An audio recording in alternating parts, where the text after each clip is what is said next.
Hello, I'm Isaac Hayes III, founder and CEO of Fanbase. Listen to what I'm about to tell you.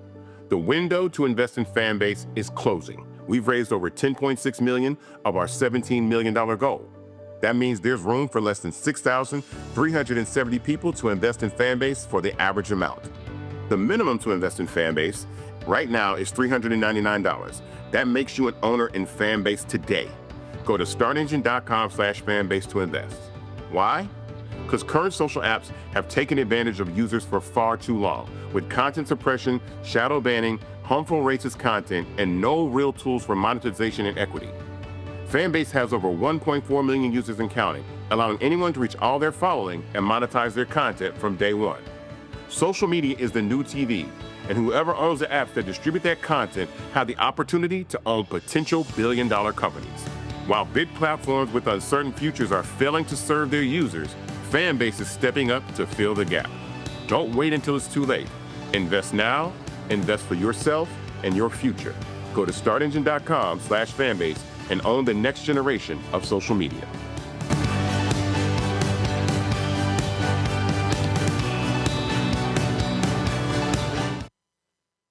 Folks, Black Star Network is here. Hold no punches! I'm real revolutionary right now. Black power. Support this man, Black media. He makes sure that our stories are told. Thank you for being the voice of Black America, Roland. Stay black. I love y'all. All momentum we have now, we have to keep this going. The video looks phenomenal. See, this difference between Black Star Network and Black-owned media and something like CNN. You can't be Black-owned media and be scared. It's time to be smart. Bring your eyeballs home. You dig?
Today is Friday, August 22nd, 2025. Coming up on Roland Martin Unfiltered, streaming live on the Black Star Network. Black Voters Matter. They're expanding their mission beyond protecting black voting rights. The organization is focusing on uplifting black communities with the relaunch of its We Fight Back campaign. We'll talk with the co-founders, LaTosha Brown and Cliff Albright. In a narrow 5-4 decision, the Supreme Court sides with Donald Trump over cutting nearly $800 million in federal research grants connected to diversity, equity, and inclusion initiatives. Congress, we see how they are screwing up because that's their right. Black Connecticut State Representative Corey Parris says he's received hate-filled threats after being falsely accused of doxing sensitive information about ICE agents. He'll join us to tell his side of the story. The U.S. Department of Education says George Mason University violated civil rights laws by factoring in race and other personal characteristics during hiring and promotion decisions. They also have been trying to fire or get the university president, who's a brother, to resign. Donald Trump threatens to send the federal guard, National Guard, to Chicago and New York, although he has no legal authority to actually do so. And John Bolton, who served Trump as a top national security official, had his home raided. Former Congressman Val Demings, let's just say she said, chickens are coming home to roost. It's a whole lot I want to talk about. And it's time to bring the funk on Roland Martin Unfiltered on the Black Star Network. Let's go. He's got it. Whatever the miss, he's on it. Whatever it is, he's got the scoop, the fact, the find. And when it breaks, he's right on time and it's rolling. Best believe he's knowing. Putting it down from sports to news to politics. With entertainment just for kicks, he's rolling. It's on Go, roll, y'all. It's Roland Martin, rolling with Roland now. He's funk, he's fresh, he's real, the best, you know he's Roland Martin.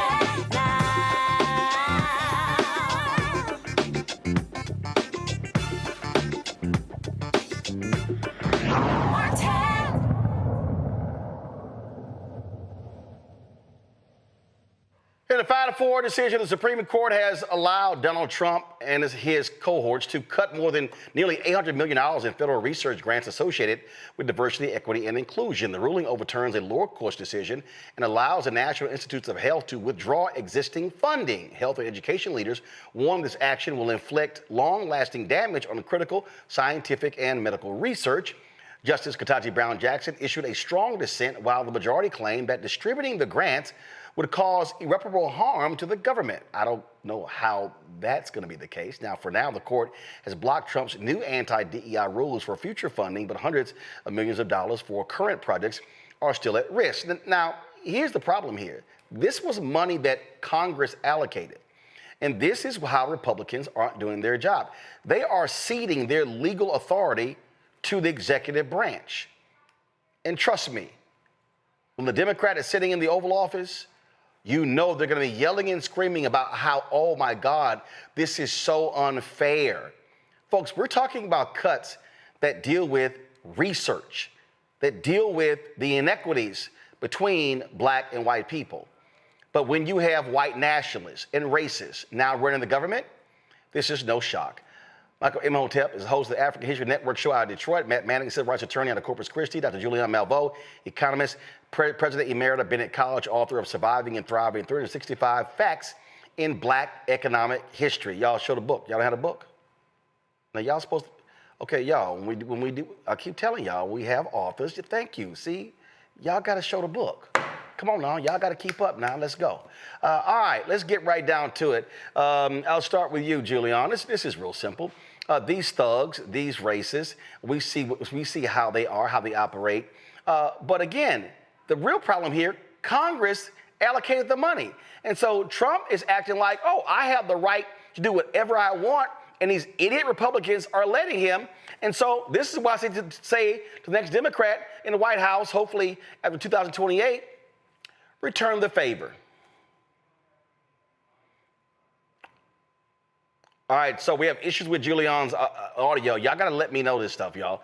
Okay, let's go to Matt. Matt, I want to take the question. Please fix Julian's audio.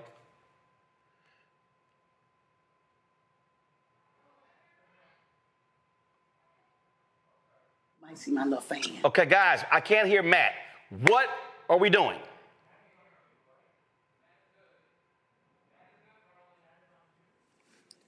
Actually, I think that was my fault, Roland. Can you hear me Matt, now? go ahead. Yeah, that was my mistake, not your staff. I apologize. I was on mute. But nonetheless, what I was saying is, I think you're right. I think what's going to happen is when a Democrat is in the White House and he or she tries to exercise the same authority, they're going to say, you don't have the power to do that. You're usurping the power of Congress. And what I still do not understand is why people in Congress en masse are continuing to capitulate to this president and ceding their own power. If Congress has the power of the purse, then of course the president has to be able to use, that some of those allotted monies in their administration of the executive branch. However, they don't get to just by and large decide what Congress has appropriated is not going to go where it's supposed to go, because that's constitutional. And the thing about this that's especially problematic is you're talking about research grants. You're talking about what helps not only America move forward, what helps us solve diseases, or cure diseases and solve major societal problems. So taking this money away under the guise of DEI hurts everybody, black and white, and people of all colors. And it's stupid. It's just a matter of them flexing their authority. But what you see the Supreme Court allowing this administration to continue to do is to try to grab more ground. And the problem's going to be, it's not going to be able to be retracted no matter who's in the office, in the next administration. And you're going to have a problem where the balance of power is forever affected by this administration's continued usurpation of power. And listen, I keep saying this, Michael. If this is how Republicans want to roll, Democrats should say, oh, let's be clear. We are going to return the favor. Yeah, absolutely. Return the favor, take notes, understand what's going on, understand that this is how dictatorships come into power. This is taking away power from the legislative branch of government. The power of the purse, Article 1, Section 9, Clause 7 of the U.S. Constitution, if I remember correctly. The power to tax and spend belongs to Congress. Donald Trump is continuing to test the boundaries of the executive branch's authority. And he continues to get these wins in this 6-3 conservative Supreme Court that he helped set up with the help of the Heritage Foundation and the Federalist Society. And for those that don't know, the Heritage Foundation are the ones that put out Project 2025. So, yes, as we see in California, as we see Governor Gavin Newsom just signed into law to be able to put on the ballot the redistricting maps. California is fighting back. Democrats in California are fighting back against this authoritarian regime. And we're going to have to fight all across the country. We see Trump saying now, next he's going to probably go into Chicago with at least the National Guard to crack down on crime, et cetera. Once again, hold on, Michael, one second. I'm going to get to that. I want to stay on the money. I want to stay on the money. It's all connected, but go ahead. I understand. No, actually, it's not connected. That's separate. I'm going to deal with that later. I got to stay on the money because the whole point, here's the whole point here, and this is the problem, and Matt, you nailed it. The problem is this here. What they are essentially saying is, whatever bill Congress passes, we can then do whatever the hell we want to. Now, previous presidents tried to do a line item veto. The Supreme Court said that's not allowed. Matt, this is a backdoor line item veto. This is literally, again, what I don't understand is how can a Supreme Court act as if Congress doesn't matter? The Constitution is clear. Anything dealing with money begins in the House. It begins in the House. Congress appropriates. Then it goes to the Senate. And they're just sitting here going, hey, King Trump, go right ahead. Yeah, look, appropriation and administration are not the same thing. So if Congress appropriates it, even if the White House can administer that money through its executive policy, they're not the primogenitor of that money. The money doesn't come from them. It comes from Congress. And the problem with that is, one, if you want to have any semblance of the balance of power, this actually affects the Supreme Court down the line. You're not seeing it yet.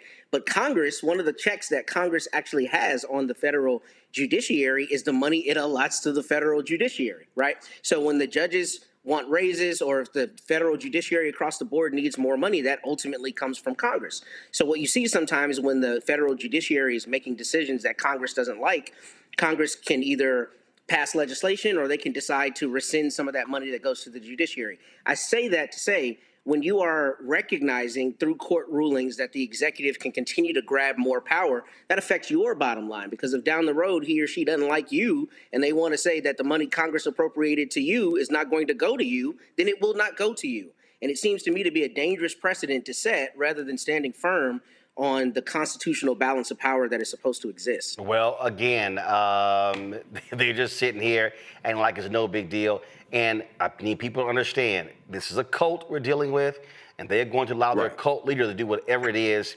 they want to do. Now, we have a responsibility to do what we have to do. And so coming up next, we're going to talk with Black Voters Matter about what they are doing to fight what is going on to get our people fully engaged in this battle. You're watching Roland Martin Unfiltered on the Black Star Network.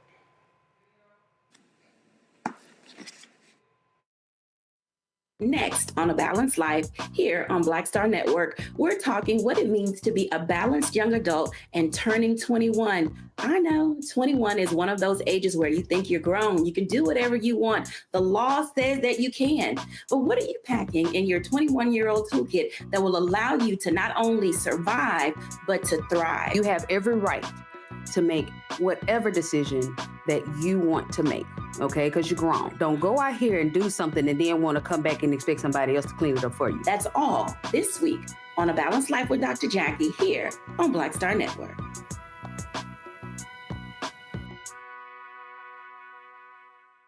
What's good, y'all? This is Doug E. Fresh, and you're watching my brother Roland Martin Unfiltered as we go a little something like this. Hit it. It's real.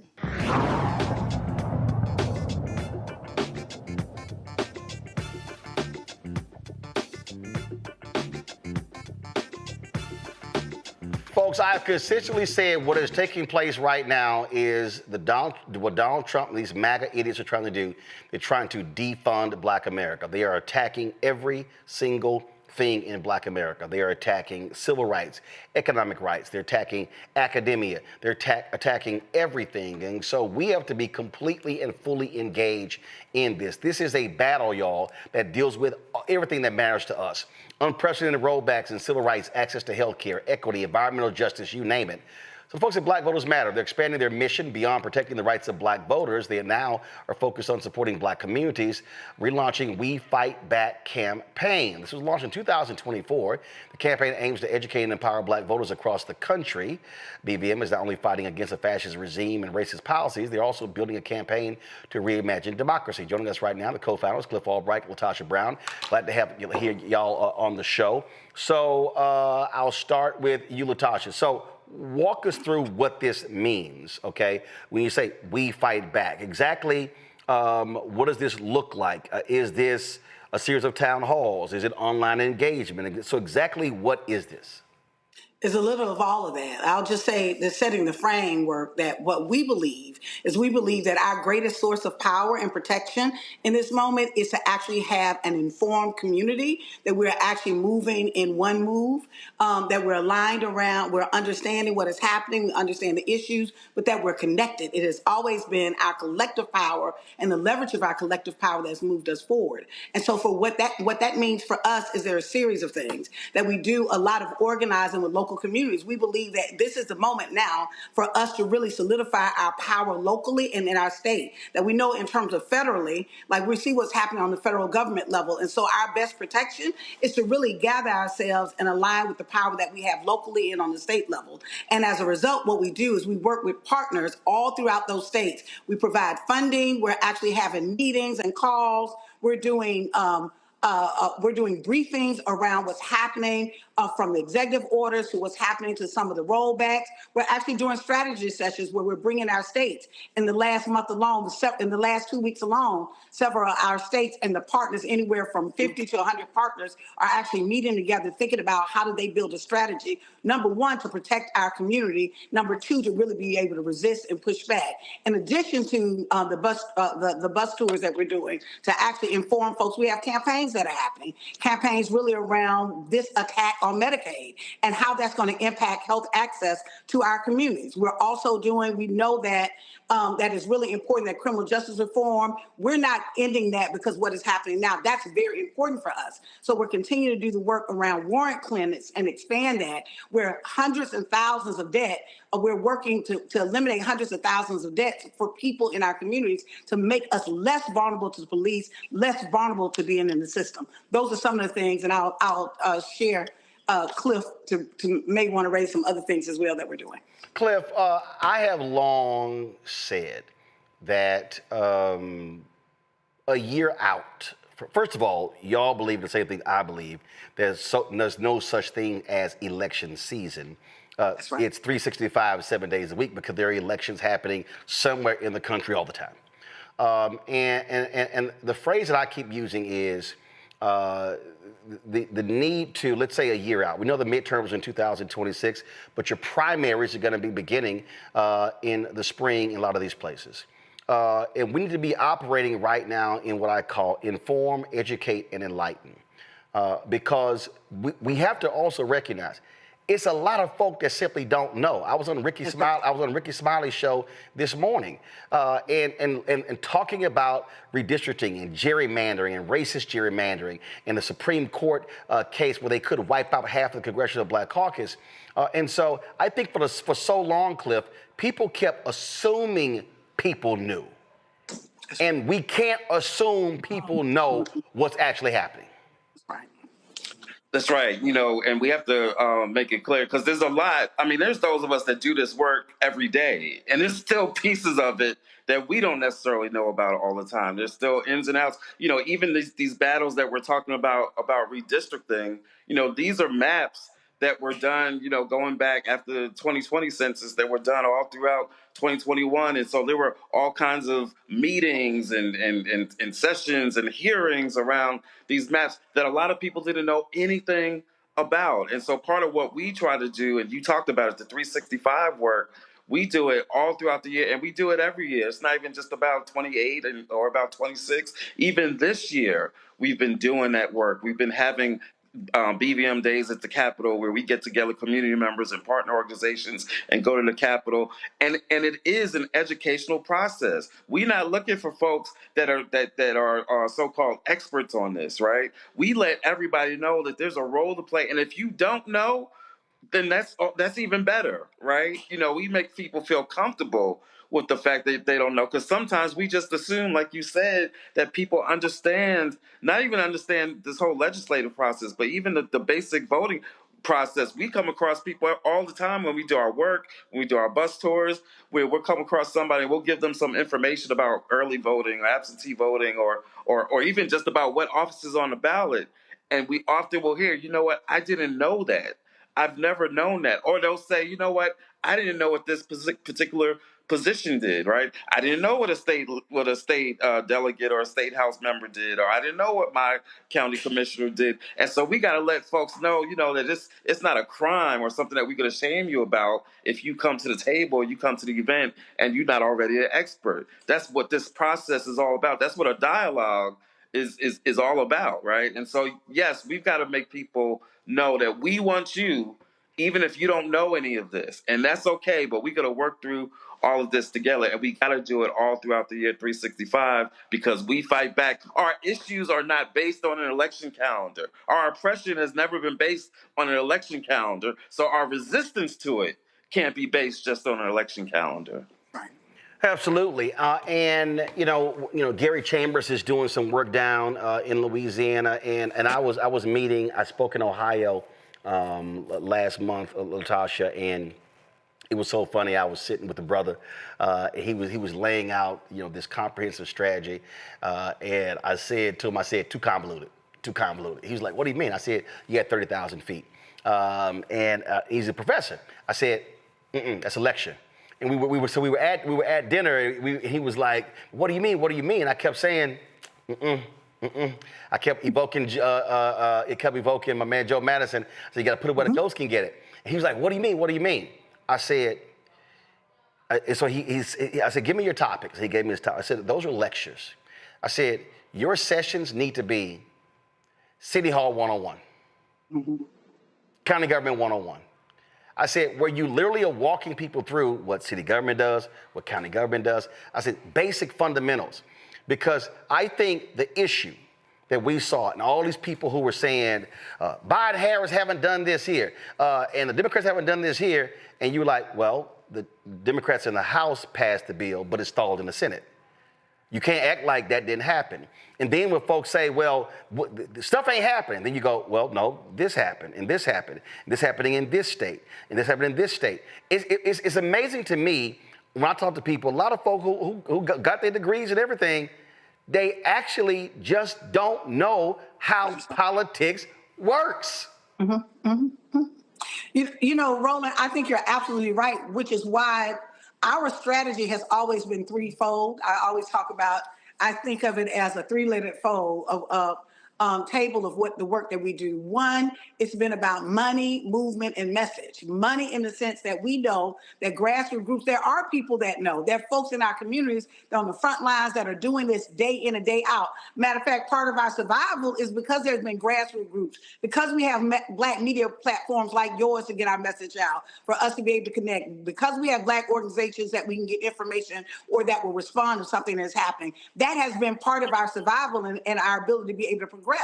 And so we need to make sure that we're getting money to platforms such as yours, organizations like ours, so that we're really Black controlled and we're actually being able to have the freedom from the mis and disinformation. The second thing I think is really important around movement building infrastructure, that if we're going to do this work, we got to really come together as community. It can't just be a one-off. Like part of what we saw oftentimes in the election cycles is that the parties will pick 2 or 3 issues, and then the issue is abortion. And if we're not talking about abortion, then there's nothing else that's being talked about on that platform. Many folks in our communities, that's not the top of their list of what they're concerned about. They're concerned about from medical access. They may be concerned about some of the chronic illnesses that are happening in our communities and seeing the cuts or the closures of hospitals. And so it's really important that we're doing that work as well. And then message. To your point, I think part of what we've seen is over the years, we've actually seen this misinformation and disinformation that is documented, that was targeted at Black voters. And so we have to really, in this moment, we've got to be real disciplined. We have to listen to credible, trusted messengers, people who time and time again, that you can actually follow along. They're bringing us good information and really be able to discern what information is not good or not, information is not relevant, or where the source is. The second thing is, I don't think it's going to be enough just to understand kind of the functions of government. We need to understand, yes, the functions of government, that's baseline, but we also need to understand, I always talk about this radical reimagining of what our North Star is. We've got to really get clear as a community of what it is that we want, so that we're not constantly responding to those who don't want, that we know that there are those who don't want us to have anything. And so I think it's real important in this moment that we don't just see this as a setback. We've got to see this as a setup. We can't just go and ask that we just want a bill or a policy passed. At this point, we need to say we want the whole thing. If there's going to be a realignment, let's get it right. That even the Voting Rights Act in itself was never enough. That Dr. King and them didn't think that was the end. They thought that was actually a space and that was an additional support, services of protection of our right to vote. And so we've got to even ask for more and go and organize ourselves to ask for more. One of the things that, Cliff, I was in Ohio, I was in Cincinnati last year, and a brother who's an alpha, I was in a restaurant, he was there with his daughter, and he came up to me and he greeted me, and he said they were doing voter registration the next day at the Bengals game. And I said, why? He goes, what do you mean? I said, why? I said, okay. I said, how much time are y'all gonna spend out there? So I said, you're going to spend the pregame, you're going to be there about 2.5 hours. I said, how many people are going to come through there to register to vote? I said, I'm not saying that's not necessary. I said, but I'm very curious. I said, have y'all ever considered pulling the 20 or 25 blackest precinct in Cincinnati? He's like, what do you mean? I said, well, you can actually go get the data and see where the votes are, where African Americans registered. I said, where do they live? I said, then you can pull that and you'll be able to see who voted in last election and who didn't. I said, So if you're talking about impacting elections, I said, and you have finite people, finite time, finite resources, I said, have a more targeted approach.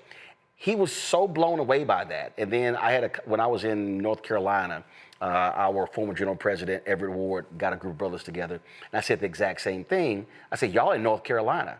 I said, do y'all know how many black people did not vote in Sherry Beasley's Supreme Court justice race? How many black people did not vote in the last election? I said, this is how we have to target our time, energy, and resources. And they were shocked because they were trying to take this macro approach.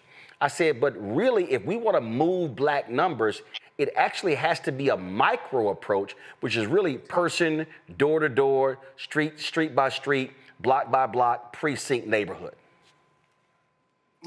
Yeah, and so you're absolutely right, and what our approach is usually really to actually do a combination of those, right? And I think Latasha touched on it a little earlier when she was talking about the layering of the approach, because we certainly need those things that are very micro, right? That are targeting, okay, who exactly is it that we know that we got to reach? What's their demographic? Where do they go? What do they listen to? All that stuff, right?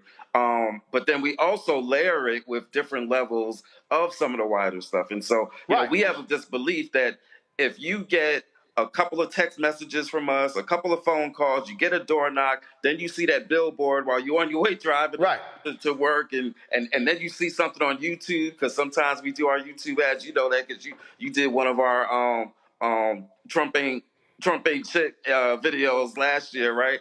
And so we believe that if we can do the combination of like the wide visibility, we call it the visibility work, and then combine that with like the real macro, we want to touch you at your door on your phone. That's when we tend to get maximum input. And what we found last year, we targeted 3.2 million black voters who had not voted in 2020, right?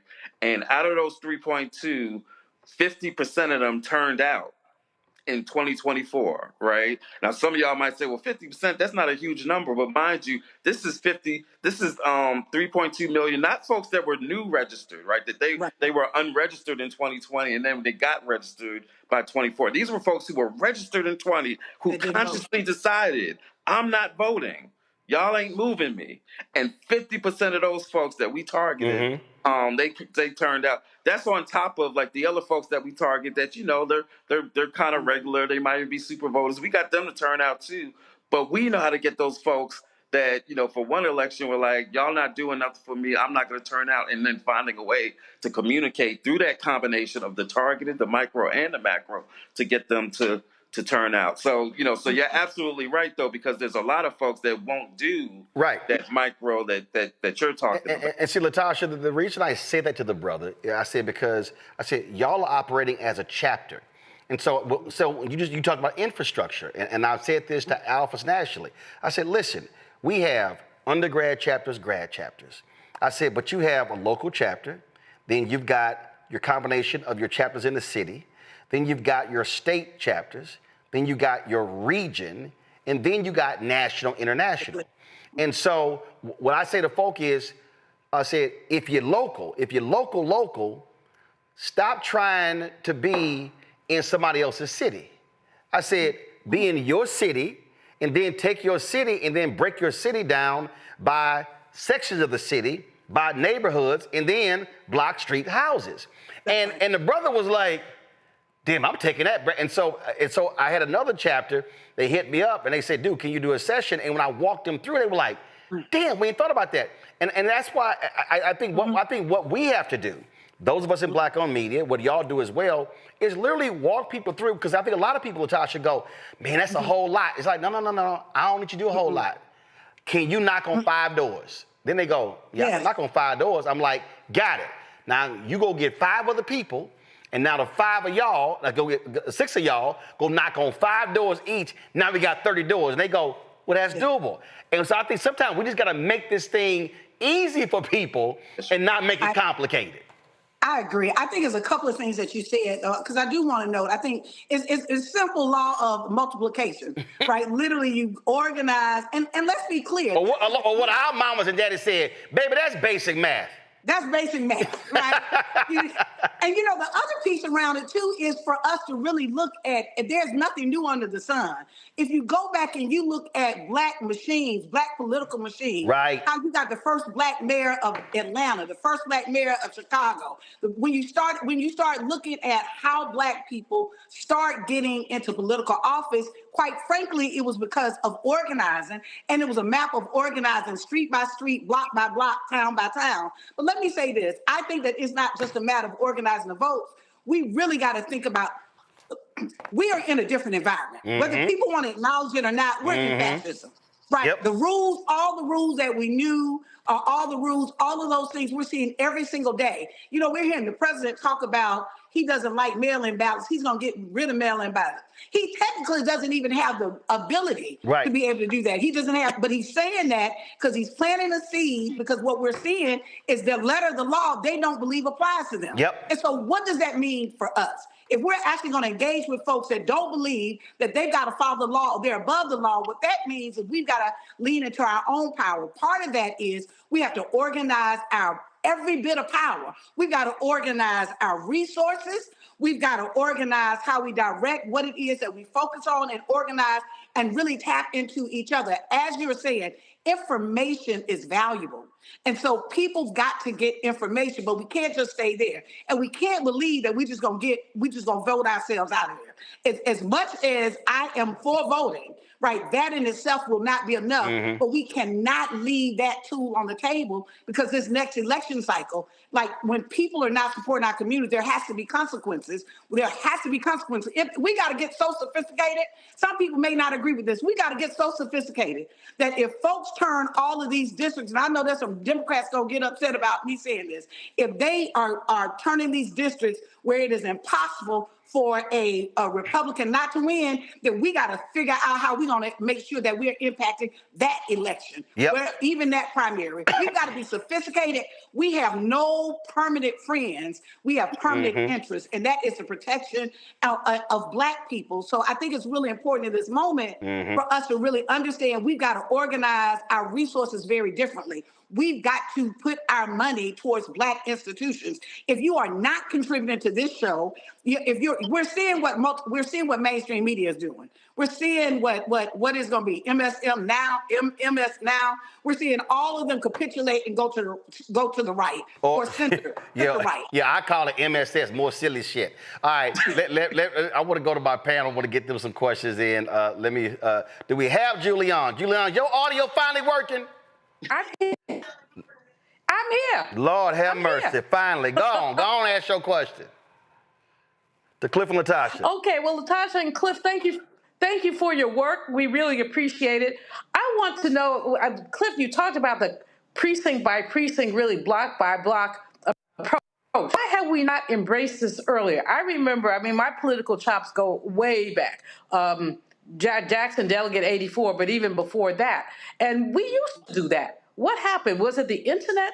Why have we abandoned a strategy that we know works?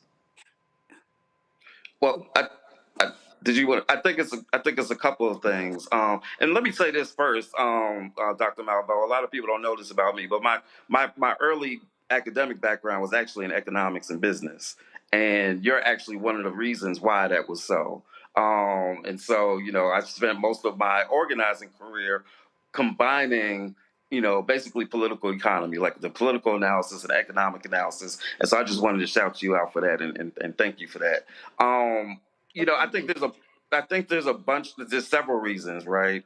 I think the internet and social media is part of it, right? Where now we've got a lot of folks that feel like we can just use, and to be clear, it is a tool, right? But there's some people who have abandoned, what we've been talking about, the old school ways, and not just abandoned it, but not just abandoned in the sense that they've moved on, but even abandoned in a way where, like, we look back at, like, traditional organizing, like that's ancient and that was backwards and that was like this negative connotation to some of the ways that we've always organized. So I certainly think that some of the technology is a part of that. I think that, also some of it is that we've been told that it doesn't work. Like even right now, we're still being told that it doesn't work. Like, we're still being told that the things that we did to make such changes and to get election results in places like Georgia in 2020 and so many other places, that, oh, you know, that doesn't work. See, that's how come 2024 happened and Trump was able to win, right?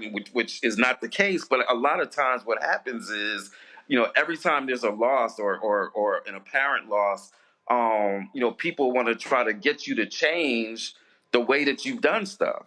And a lot of times they're trying to get you to change it either because they know that it's successful and they want you to change course and to do some other stuff that won't be as strategic and as impactful. And then sometimes they want you to change because and again, I think that this is what's happening now in terms of progressive circles and democratic circles, because it's not their thing. And they'd rather that all the attention and all the resources be put in the stuff that they do. The advertising people want to tell you that doing door knocking and old school advertising doesn't work. And that's why all this fundraising needs to go into doing these ads, right? Which weren't effective in the last cycle because they couldn't counter the advertising, the disinformation that was coming from the other side, right? And so I think there's a lot of reasons. Some of it technology, some of it because different people have different motives, and sometimes people just simply, they don't want us to win and want us to doubt ourselves. Well, I'm gonna put one thing on the table, and I did a whole thing on this before a couple of months ago, and I think it's still the case. And to Julian's question, I think the fundamental problem is we have gotten where we are today because there's been a group of black people who committed their lives to changing our communities. And those black people, they're retiring and they're passing away. And the problem is they're not being replaced. If anybody steps back and go, if you talk to anybody who's a baby boomer or Gen X, they probably can say, oh, Miss So-and-so. We all know in different communities, likely a Miss So-and-so, but also a Mr. So-and-so who worked precincts, did elections, every single election. Well, guess what? They now 70, 75, 80, 85. They tired. And meant something, they retired, they moved on, again, or passed away. So the problem is, these are the people who went to city council meetings, who went to county commissioners meetings, who kept us informed. And the problem is those people have not been replaced, Latasha. And if we really look at Florida, North Carolina, and y'all know, y'all interface with those folks. And you see them sisters and them brothers out there, and listen, they in their 70s and 80s still trying to fight. And then you say, well, where's their backup? And that's part of the deal. So we literally, as black people, we actually have to replenish our black infrastructure, because what I have said is we've had now 2 generations that's made a whole lot of withdrawals from the Black Bank of Justice. They ain't made many deposits. That's right. That's right.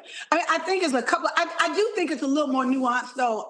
While I absolutely agree with you that where are the soldiers that are coming behind the generals to do this work, but I will also say that there have been some mechanisms in the last decade or so that has actually undermined black organizing, black infrastructure. You know, I can even go from the Obama campaign, and I know that may be controversial to some, but what we did not see that there were always black political infrastructures in the South. You knew who the black machine was in Alabama. If you had done any black work, you knew who the machine was in Alabama.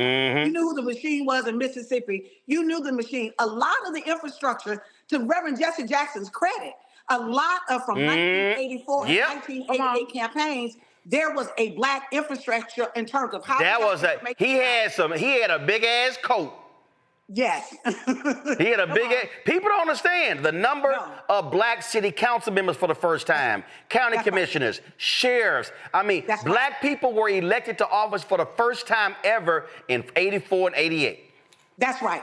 And so, so the approach was a black political machine. We used black media. We used black consultants. We used black organizers. There was a political machine that actually operated in many ways almost like an independent party in some instances, right? What we've actually seen is I can actually count to or meetings that I was in over a decade again. I remember a meeting I was in with Melanie Campbell and some other leaders that literally we were saying that what you all are doing is undermining like this model of how we organize. We saw where there was this idea of going to technology, like it didn't count that when you go organize, you got to organize using a particular kind of technology. We saw it when it came to voter registration, that the other thing that we got to take on, now we got to take our blame, but voter suppression has worked. That many of that, when you see, there's very, very few organizations that are trying to do mass scale voter registration. You know why? Because it's costly, because 9 times out of 10, it is going to require a costly legal fight. That voter suppression has been killing us. It's been death by 1,000 cuts. And so it has been a combination. That's why we saw voter suppression efforts. Like it wasn't, even with the stripping of pre-clearance, all of those things have had an accumulative effect on our communities and dismantling what I call old school Black political machines. So there's a replenish issue, but there's also an issue in terms of the infrastructure and philanthropy. My last point, part of the reason why we created Black Voters Matter, we wanted to create a mechanism to get resources on the ground, because what we had seen is that a lot of the resources would go to candidate campaigns, and they would throw some dollars in the last 3 weeks of the campaign around the Negroes up, and that was all that you saw. What we decided is that if we're going to be power, we needed to create some kind of mechanism to fund our politics, and as a result, we have actually contributed and invested over $52 million in grassroots. It might be 54. Is it 54, Cliff? I don't know, 52 or 54. Either way, $50+ million that we've actually written checks given directly to grassroots groups, hundreds of grassroots groups on the ground, because even the fickleness of philanthropy of, you might be important this time or not this time, we're always important to us. So there is a cumulative effect that ultimately what makes it clear that there's nobody that is going to look out for Black interests like Black people. And if that is the case, then we've got to think very differently how we utilize our resources and our money, our time, and our talent. Question from Matt. So my question for you, Cliff and Latasha, is specifically with respect to health equity. I'm interested in how what that looks like in terms of the push in the We Fight Back campaign. And the reason I ask is because I think that's kind of an untapped policy point as it relates to all Americans, frankly, but our healthcare system and just the unsustainability of it. And I'd be interested in seeing what that looks like, particularly with the campaign. Yeah, thanks for that. You know, we have even before the most recent attacks on healthcare and Medicaid, you know, for the past couple of years, we've been doing some work around Medicaid expansion, trying to get the remaining 10 states, most of which are in the South, to actually expand Medicaid. The most recent victory on that actually came from North Carolina, where our team and our partners there in North Carolina have been doing a lot of work to get Medicaid expanded there, to get Obamacare expanded there. And so we had been doing that work already. We call it our Sick and Tired campaign. And we got some of our bus tours and baby bus tours that'll go around just doing a whole bunch of info sessions around the realities of healthcare, letting people know like how many people in their state could get it if it was expanded. You know, we've got movies and the documentaries that we show sometimes, including one that I'm in, talking about my own personal story with battles around health and healthcare. It's called In Due Season, and we go around and we've done like many town halls. We'll show that and then have a conversation. And so we try to use a variety of tools again, and to have these conversations, because we know that that's an important issue in our communities, obviously. But we also know that that's a conversation that then does what? It drives some people who may not have been involved in the electoral process to get involved. And that's the way that we do all of our organizing, right? We don't focus on the election process. I mean, we do sometimes when we're talking about voting rights and voter suppression, but we're not just going around telling people with a clipboard, hey, have you registered? Sign this, right? It's about, hey, tell me about what issue you care about. Right? What is it that you are most concerned about, that you want to see for yourself, your family, your community? And now let's have a conversation about how we can make that a reality and how elections are a part of that. But it's not the only way, right? There's other forms of organizing that we do to get to the ends that we want, including around healthcare and Medicaid expansion. So that's the way that we do our work. Obviously, now we're also focused on the big ugly bill and the attacks that is bringing against our healthcare and everything else that's in that bill that's going to be attacked, our food insecurity and everything else. But yeah, we've always been concerned with and organizing around healthcare writ large and Medicaid expansion in particular. Michael.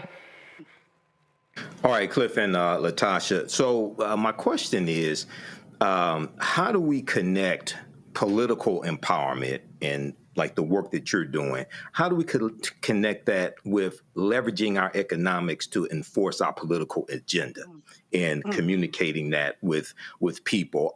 For instance, the economic boycotts against Target because of them going back on their DEI, cutting back on their DEI programs, things like this.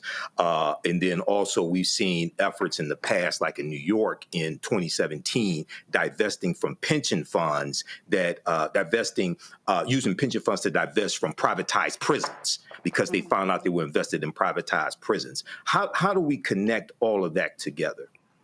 You know, all of it goes back, and I know we say it almost like a broken record, but it all goes back to organizing. Almost in all of our elements, even what the work that we do, there's going to be an education component to it, connected to the campaign. There's going to be an advocacy component to it, and there's going to be an organizing component to it, and that we're thinking about that. Even as we were doing work around voter suppression, there was an economic pressure point that we had with that. We didn't just base on, we educated people around what was happening. We organized our groups together to really think about strategy. And one of the strategies that we used, we actually targeted even some of our county places. We targeted those elected officials who were supporting voter suppression, that many of them were targeted even at the local county level, where they had contracts with their county as the local attorney or some kind of vendor. Those contracts got canceled or pushed back by local folks. We saw a broad base where we did a huge campaign around companies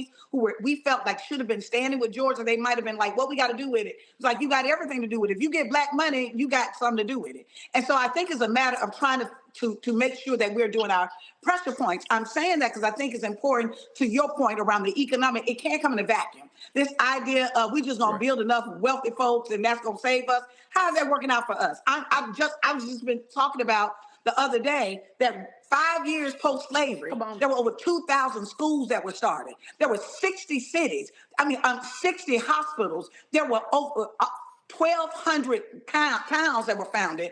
In Texas alone, they called them freedom colonies. There were 500 freedom colonies, just in Texas alone. My point is that I'm sorry, not 500, 57. My point is, Black people were thinking more in terms of self-determination, right? Possibly because we had to. But what we were doing is we were thinking as builders that we've got to build the infrastructure to support ourselves.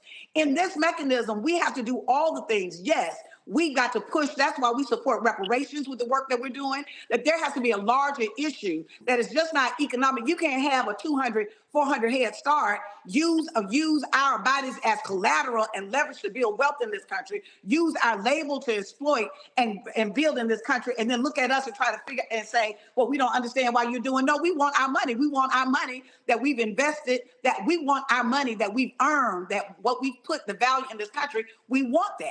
And I think it is also important for us to think now, how are we connecting the tools in such a way that we can circulate more of the dollar in our communities? What are some new economic models we need to look at?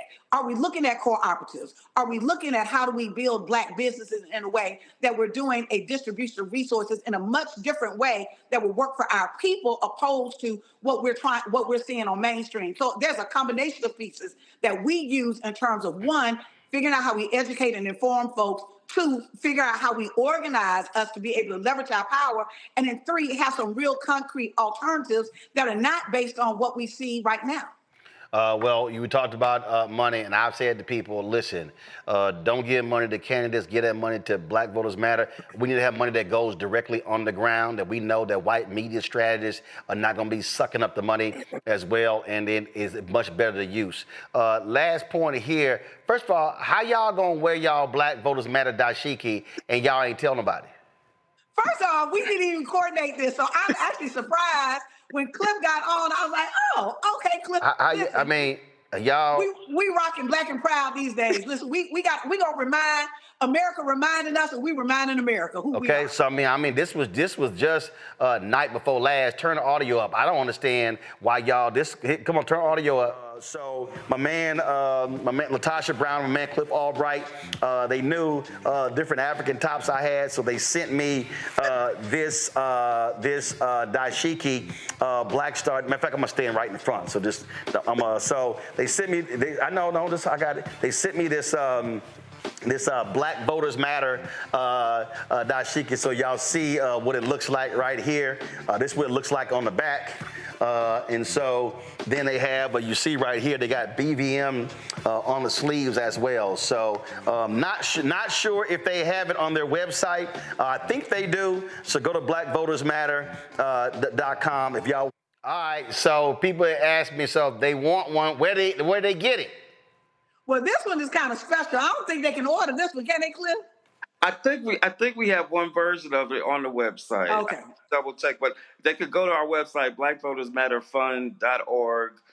In the menu somewhere on there it says shop, and it's got our shirts and hoodies, and I'm pretty sure that there's one of these dashikis on there. If there's not, shoot us an email and we'll see if we could get it added. Man, y'all better move some product. We need to move some product though. Man, y'all better move some. Listen, y'all better hold. I'm checking right now. Let's see here. Shop. Is it on there? Listen, y'all. We gonna have to talk. What's up? Y'all shop button ain't working. Look right here. Look, I'm clicking. I click shop. Oh, well, we got to get that fixed. Y'all got to get that. Come on now. That will get fixed. Listen, they ain't got to worry about tell them to try it in an hour. We going to get it fixed. All right. We get it fixed tonight. All right. But before we go, Roland, I gotta say just a quick word. If we still got a minute, I gotta say a quick word about what's going on with DC and what's going on. Yeah, I got 60 seconds because I got a guest waiting. Go ahead. Okay, 60 seconds. We all know, Roland's been talking about what's been going on in DC, the invasion in DC. We got a bunch of actions that we got on our website and on our social media. If you want to find out what's going on, two things. One, we got a Zoom webinar that we're doing tomorrow where we're going to be talking about DC. We could have some of the DC activists on there. We're going to talk about the calls to action that we have. We're doing a call campaign to get Congress to end the occupation of DC. We got another call campaign that we got in those 6 states that have sent National Guard. So we got folks in those states that are going to be making calls and organizing around that. So to find out more, you can text free DC to 25225. Free DC to 25225, and it'll get you a link that you could get onto the Zoom webinar, and you can hear all that information and find out about those calls to action. We got to be clear that what's going on in DC right now is not just about DC. It's coming to all of our cities. We got to stop it in DC right now. All right, then. I'm quite sure I'll be seeing y'all on the road in the fall. We appreciate it. Thanks a lot. Thank you. Thank you, Roland. All right, folks, got to go to a break. We'll be right back. Roland Martin Unfiltered on the Black Star Network. Don't forget to support the work that we do. Join our Bring the Funk fan club. You want to contribute via Cash App. Use the Stripe QR code. You see it right here. Click the Cash App button to contribute. Check some money order and make them payable to Roland Martin Unfiltered. Send it to P.O. Box 57196, Washington, D.C. 20037-0196. PayPal is R Martin Unfiltered. Venmo's RM Unfiltered. Zelle, Roland at RolandSMartin.com. Roland at RolandMartinUnfiltered.com. We'll be right back. Next on the Black Table with me, Greg Carr, we welcome the Black Star Network's very own Roland Martin, who joins us to talk about his new book, White Fear, How the Browning of America is Making White Folks Lose Their Minds. The book explains so much about what we're going through in this country right now, and how, as white people head toward becoming a racial minority, it's going to get, well, let's just say, even more interesting. We are going to see more violence. We're going to see more vitriol, because as each day passes, it is a nail in that coffin. The one and only Roland Martin on the next Black Table, right here on the Black Star Network.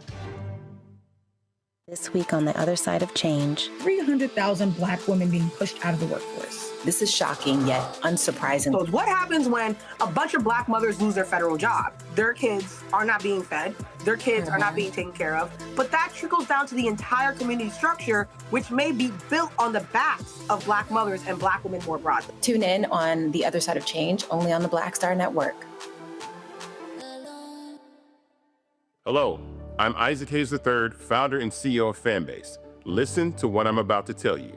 The window to invest in Fanbase is closing. We've raised over $10.6 million of our $17 million goal. That means there's room for less than 6,370 people to invest in Fanbase for the average amount. The minimum to invest in Fanbase right now is $399. That makes you an owner in Fanbase today. Go to startengine.com/fanbase to invest. Why? Because current social apps have taken advantage of users for far too long, with content suppression, shadow banning, harmful racist content, and no real tools for monetization and equity. Fanbase has over 1.4 million users and counting, allowing anyone to reach all their following and monetize their content from day one. Social media is the new TV, and whoever owns the apps that distribute that content have the opportunity to own potential billion-dollar companies. While big platforms with uncertain futures are failing to serve their users, Fanbase is stepping up to fill the gap. Don't wait until it's too late. Invest now, invest for yourself and your future. Go to startengine.com/fanbase and own the next generation of social media.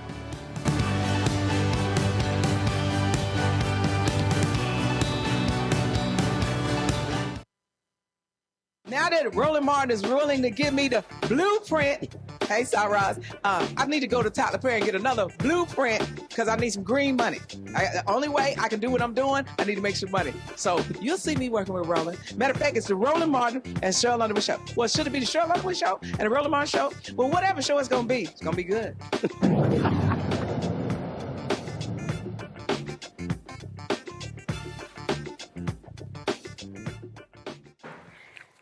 Well, the thug-in-chief continues his thuggish ways. Donald Trump is now threatening to take over Washington, D.C. Listen to this sheer stupidity. And I'm tired of listening to these people say how safe it was before we got here. It was unsafe. It was horrible. And Mayor Bowser better get her act straight or she won't be mayor very long because we'll take it over with the federal government, run it like it's supposed to be run. The numbers were horrible. It was a crime-infested rat hole. And they do have a lot of rats. We're getting rid of them, too. Y'all, he's a liar. He's a liar. Doesn't support as well. And the folks at WJLA also did their own reporting about what's going on as well. And guess what? They're not arresting for folks for violent crime. Not doing that. It's actually a whole bunch of misdemeanors. That's what's actually going on. WJLA said that the White House, they said 7 News obtained a copy of the breakdown of each arrest outside of immigration and customs enforcement apprehensions, which show that the majority of the arrests and interactions aren't for violent crimes. It noted every documented arrest during the takeover, the U.S. Marshal Service says it's responsible for the overall operations. Outside of immigration enforcement, there have been 379 arrests documented. There were, according to them, give me 1 second.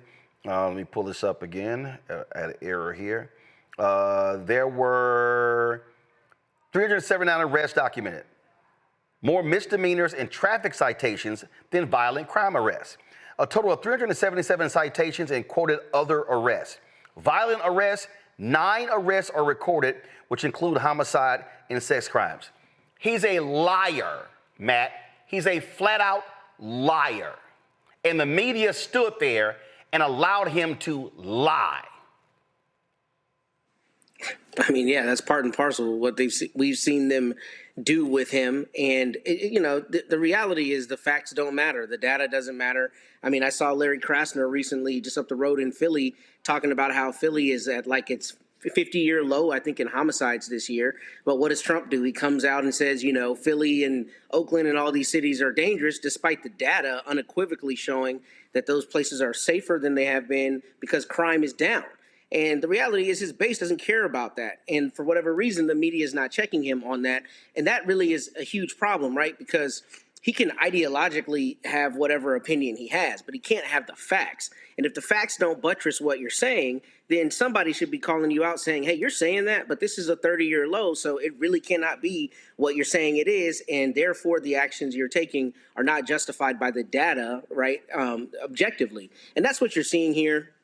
And it's interesting because, you know, as a former prosecutor, I saw this same thing on a very local level with conservatives. You know what they do? They talk tough on crime all the time. And then they would come sit in my office when Buffy got a little too drunk leaving the college, and they would tell me about how she deserves a second chance, right? But the black kids across town, the mongrels across town, are not supposed to get that opportunity. And that is at play in this very situation with Trump in D.C. Because even if the crime is down, it doesn't matter. You're not talking about the kids from Georgetown and George Washington and all the college kids. What he's trying to do is say all of these people in D.C. are criminals, and it doesn't matter what the data actually says about how the crime is down.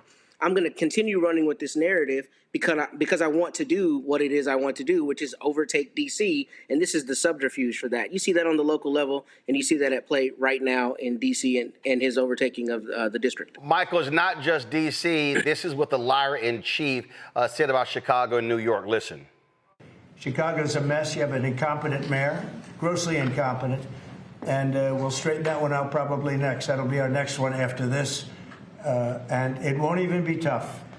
And the people in Chicago, Mr. Vice President, are screaming for us to come. They're wearing red hats, just like this one, but they're wearing red hats. African-American ladies, beautiful ladies, are saying, please, President Trump, come to Chicago. Please. I did great with the black vote, as you know, and they want something to happen. So I think Chicago will be our next, and then we'll help with New York, and we're going to help with. And I think a lot of these people that you see on television, they are, including the people in this audience, they'll say bad things about me, and then they'll say, thank God he's here, because half of them got mugged, and they don't want to get mugged again. But they're, you know, they work for stupid people that are radical left, and they're made to do things and say things that they don't want to be saying. But the people right here are all happy because you. And here's the deal. J.D. Vance is standing there working for a stupid person, Michael, pure and simple. Well, J.D. Vance is stupid as well. So what we have here, once again, is the authoritarian play, but authoritarians always go after the most vulnerable groups of people to target. They go after the people who are deemed as the least desirable. Adolf Hitler went after those who were handicapped, went after those who were part of the LGBT community. He also went after Afro-Germans. Here you see Donald Trump talking about Chicago. Well, the Huffington Post, they just posted their article, and he's saying, all these African-American ladies want me to come in, things like this. But Huffington Post just posted, they said, considering Kamala Harris beat Donald Trump in Cook County, Illinois, by about 75% margin, there were a lot of social media skeptics to what he's saying. But this is the model that he's trying to roll out across the country. Okay. Now it's going to be harder in other states like Illinois and California, things like this, because they actually have governors where Washington, D.C. does not. But this is why we have to fight this, okay? This is the playbook. And this is straight out of Project 2025, as Robert Patillo said yesterday. I think it was yesterday on your show, where he talked about page 555 for Project 2025. This is what they're laying out, and they're spewing racism to justify this authoritarian takeover. Yep. And Julian, here's the deal. First of all, it's some black woman who is, I think, a quasi-fitness person who's one of them Trumper and red something. I don't know what the hell. I don't listen to them at all. But here's the whole deal here, Julian. First and foremost, he just can't roll up in Chicago. See, he just can't declare an emergency in Chicago. No, that ain't how this works. And he's going to get his ass sued and he's going to lose. Trust me, Chicago ain't going to respond the same way you see it in D.C. Okay? So we see what this fool is doing. But you notice there are 8 out of the top 10 homicide states, there are 8 of them are red. He ain't talking about going to those states, is he? Well, he said, the irony of him sending the Mississippi sending the National Guard here. It is a horrible irony. Yeah, especially with they broke ass. With they not only with their broke asses, but also with their crime-ridden asses. I mean, go to Jackson, Mississippi. He's afraid to do that. But let me tell you, downtown D.C., and in the past week, we have seen off 14th Street, where it's a young people central. This guy who runs a restaurant, a kind of clubby place, said last Saturday night, he said they had about 30% of the people they usually have. 2 couples on the dance floor.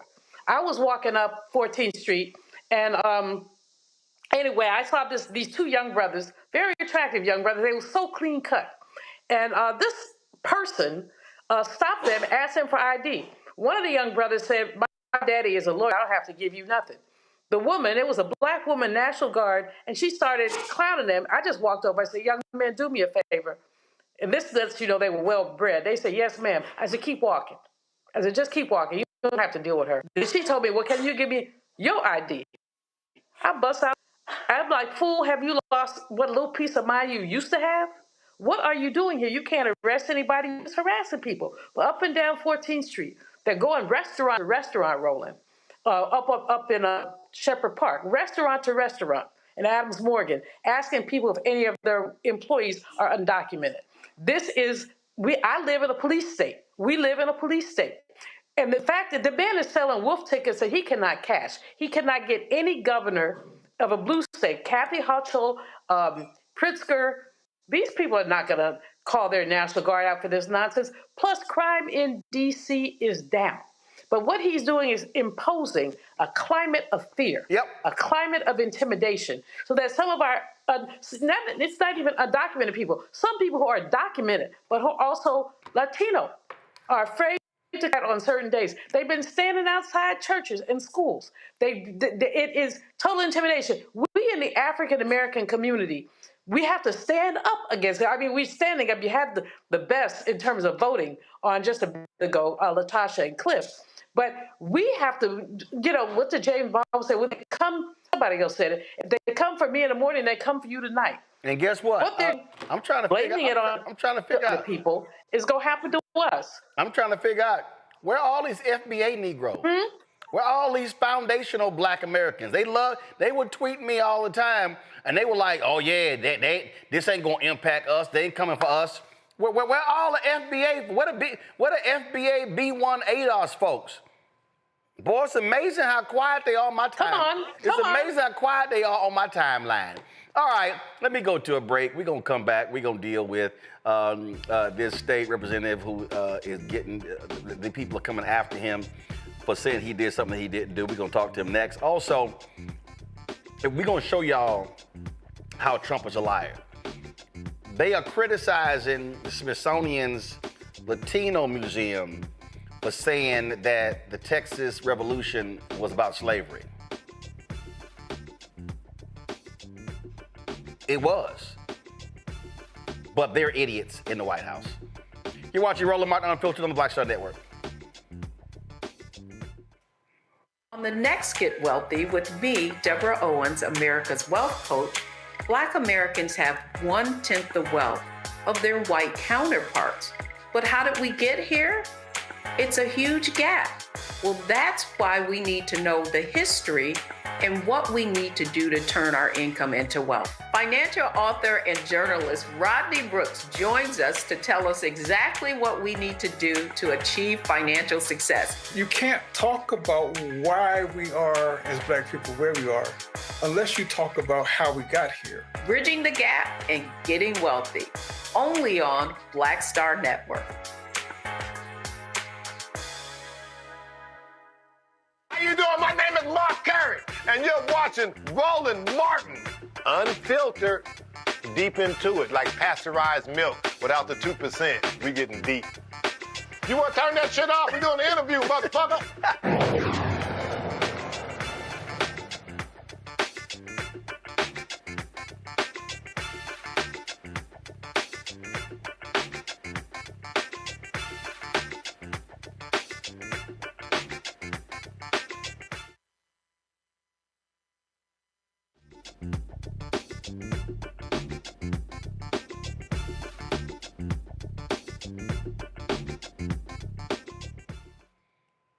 Black Connecticut state lawmaker Corey Paris has received hate-filled threats after being falsely accused of doxing sensitive information about U.S. immigration and custom enforcement agents.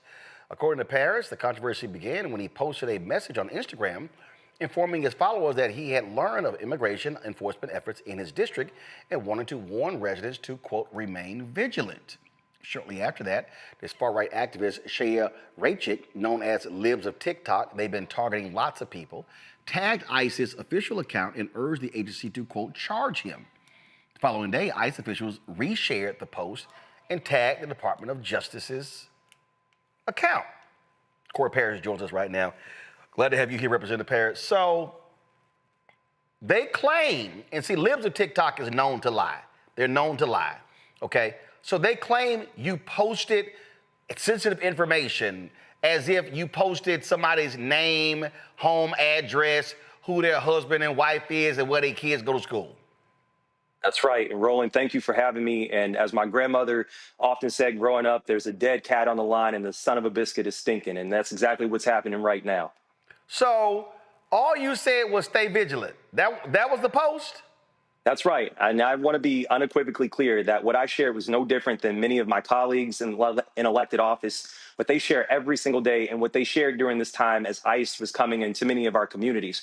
And it was simply public information from government channels. It was not done to harm ICE. It was done to convey urgency to families who live in fear of this agency and of this administration so that they can make decisions to protect themselves. And that is part of what it means to be a representative. That's what I was elected to do. I do it for those who voted for me, for those who didn't vote for me, for those who can't vote for me yet, ensuring that people have the information they need, even when it's uncomfortable. And again, I mean, this is literal harassment, courtesy of Libs of TikTok. And so what have you had to contend with and deal with?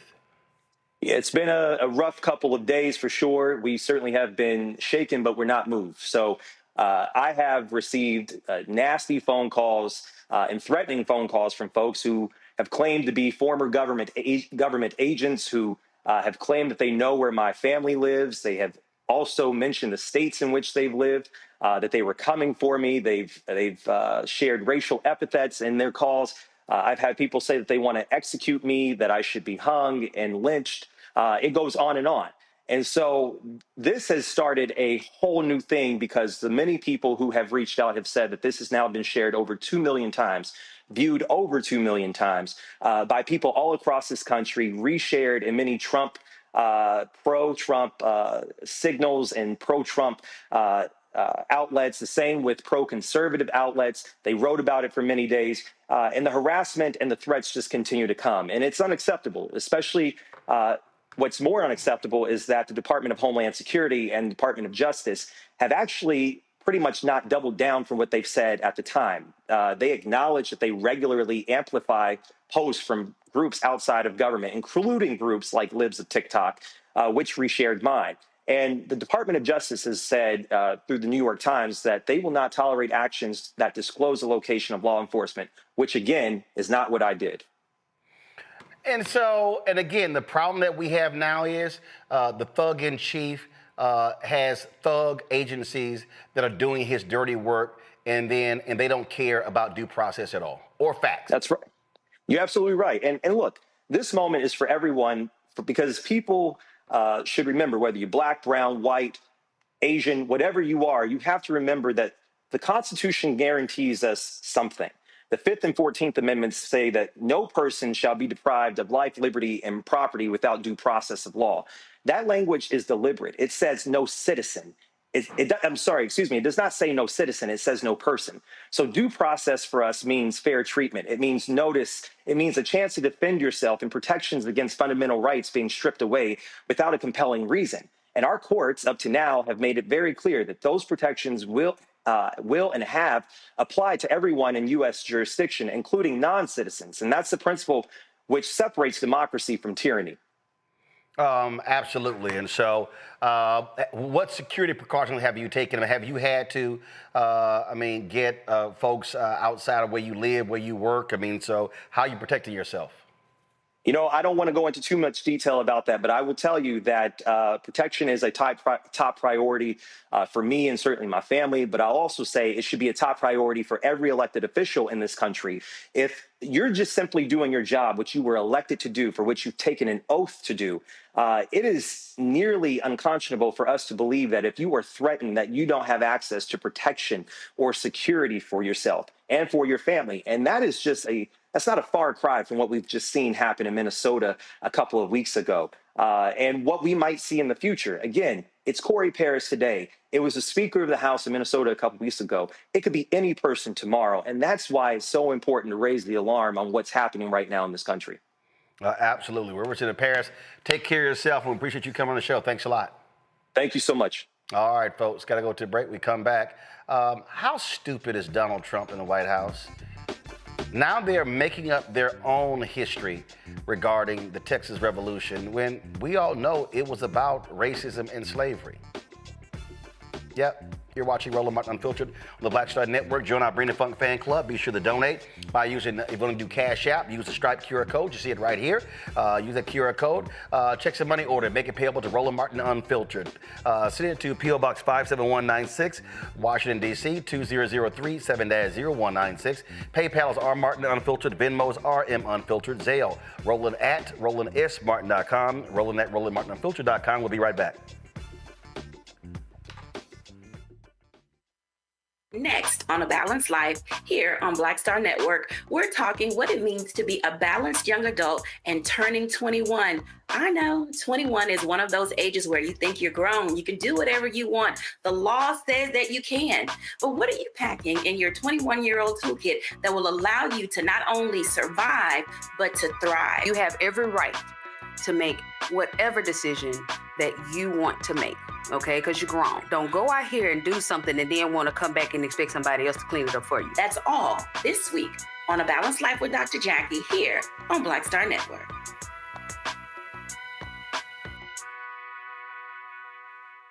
Next on the Black Table with me, Greg Carr, we welcome the Black Star Network's very own Roland Martin, who joins us to talk about his new book, White Fear, how the browning of America is making white folks lose their minds.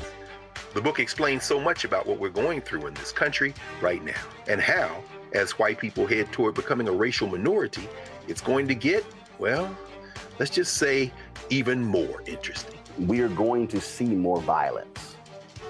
We're going to see more vitriol, because as each day passes, it is a nail in that coffin. The one and only Roland Martin on the next Black Table, right here on the Black Star Network. This week on the other side of change, 300,000 Black women being pushed out of the workforce. This is shocking yet unsurprising. So what happens when a bunch of Black mothers lose their federal job? Their kids are not being fed. Their kids are not being taken care of. But that trickles down to the entire community structure, which may be built on the backs of Black mothers and Black women more broadly. Tune in on The Other Side of Change, only on the Black Star Network. I'm Russell L. Honoré, Lieutenant General, United States Army, retired, and you're watching Roland Martin Unfiltered.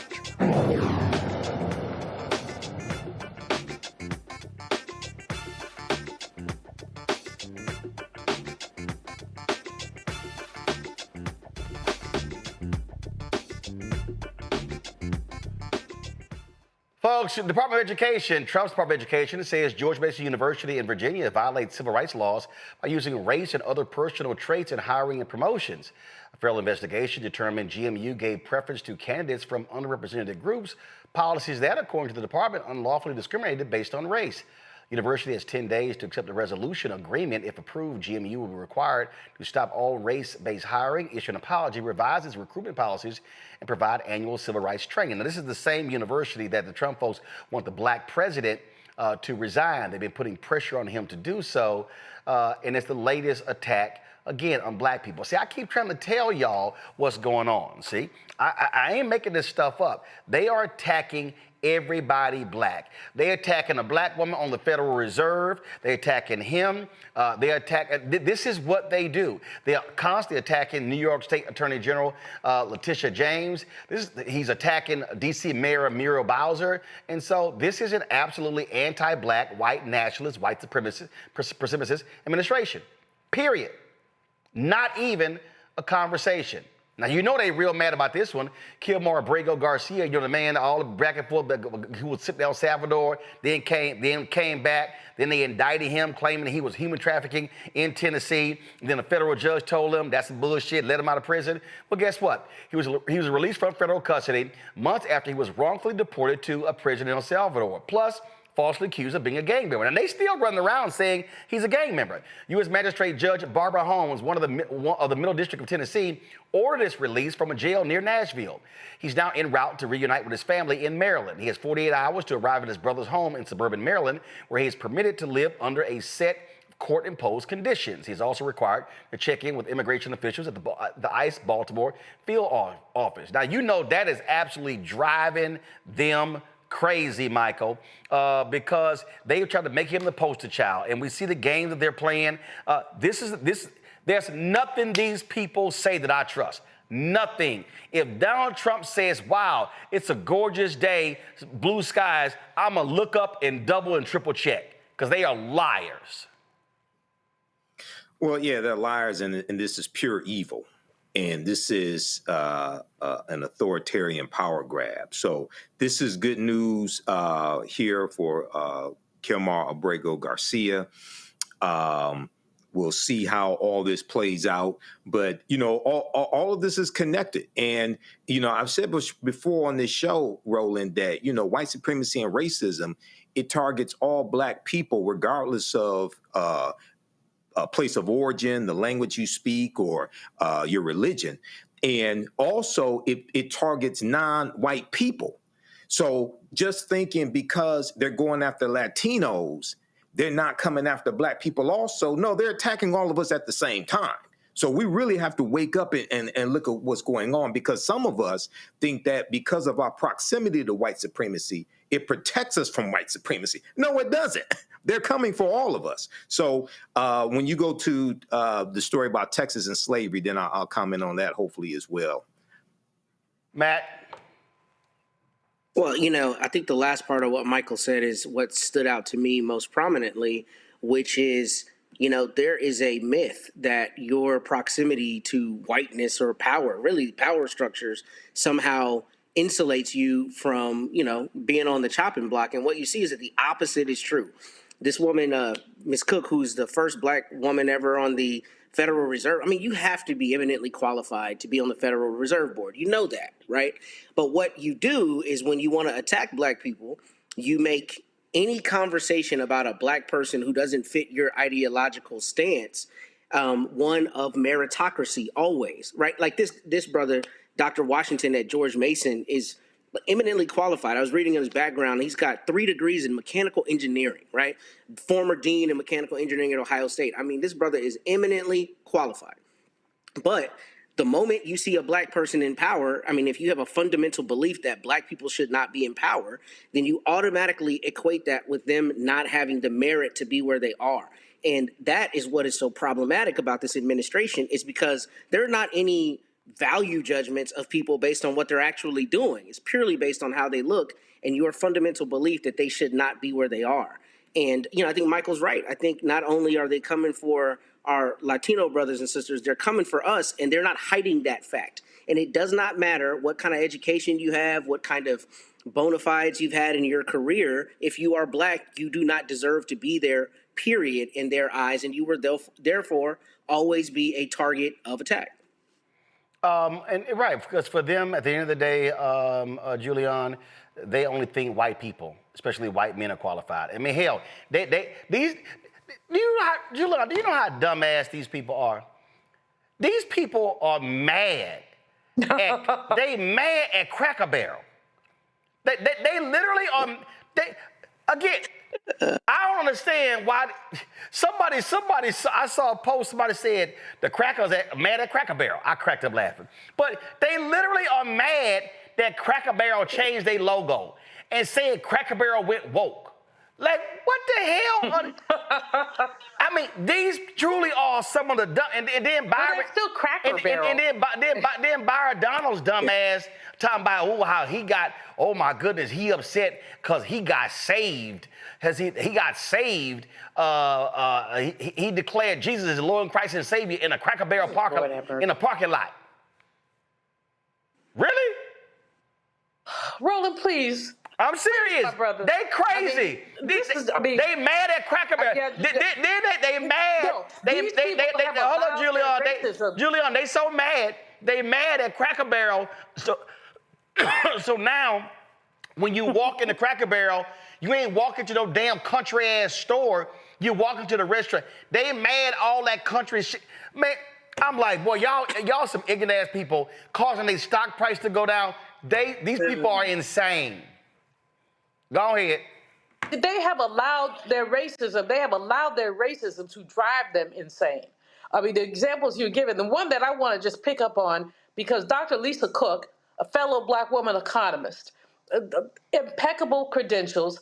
You know, this man has thumbs and civility goes out the window. He doesn't know how to say anything that makes sense. He reduces himself, but he's already reduced, to calling people out of their name, calling them, you know, he did that with Kamala. He had all these names for her, has these names for people. But Dr. Cook is doing a good job. The only problem he has with Dr. Lisa Cook is that if she resigns, he has a vacancy on the Fed, and he can basically change the tone and tenor of what happens with interest rates. The members of the Fed, the 7 members of the Fed, essentially choose the heads of the 12 regional Fed members. And the 5 of those actually have input into interest rates. So he's basically going to take over the economy. But you know, when he was elected, he said he was going to manage the economy. How's that turning out for us? Frankly, the tariffs are going to increase inflation. You already see people talking about that. The unemployment is steady but drifting downward, and all the American women lost their jobs. In fact, African American women are the only group that had their labor force participation rate drop. The only group that had a significant drop in labor force participation. Now, some of the other groups might have 0.1, 0.2, but basically we had a 10%, 1%, which is like 10% drop in labor force participation.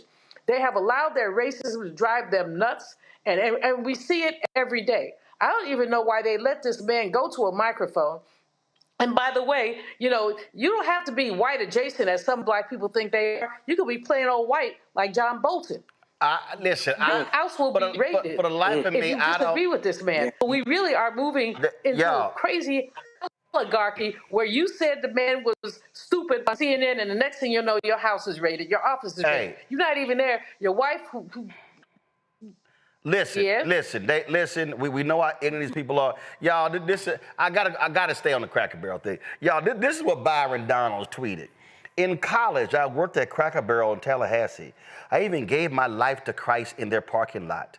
Their logo was iconic, and their unique restaurants were a fixture of American culture. No one asked for this woke rebrand.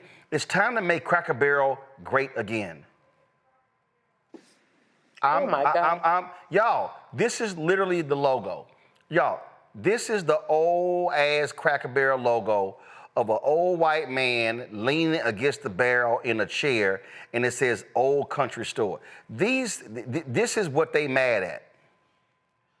Y'all, I'm like, y'all ain't got that much time on y'all hands.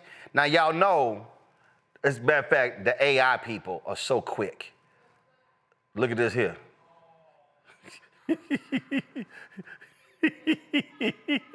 Oh, it gets better.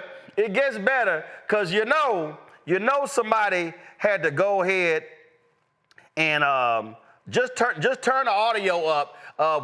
They dropped this using AI. I was serving up the biscuits, gravy on the side, wiping down tables, just trying to survive. When the preacher came in, ordered chicken fried, he left me a pamphlet, said, son, don't you hide. I clocked out early, had something to think, took my sweet tea outside, leaned on the sink. I found God in a Cracker Barrel parking lot, by the dumpsters and the smell of tater tots.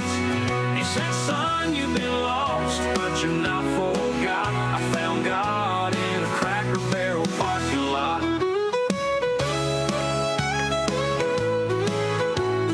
Neon lights flickered on that old country store. I mean, Matt, these people are ignorant, man. I like they are these ignorant MAGA fools are just mad, upset. But here's what somebody said. Here's the real deal. They're mad because Cracker Barrel has a white female CEO, and for them, they just put, now they've got the Cracker Barrel logo under woke. Well, first off, I gotta say, shout out to @AceVane on Instagram. I actually just texted it to you, Roland. He did a thing with the Cracker Barrel logo. That's one of the funniest things I've seen in a long time. So you got to see that. But I mean, I think you're right, and that's the interesting thing you bring up, because when we talk about DEI, how many times have you said on this show who is the biggest recipient of DEI policies? It's white women. It is not black people.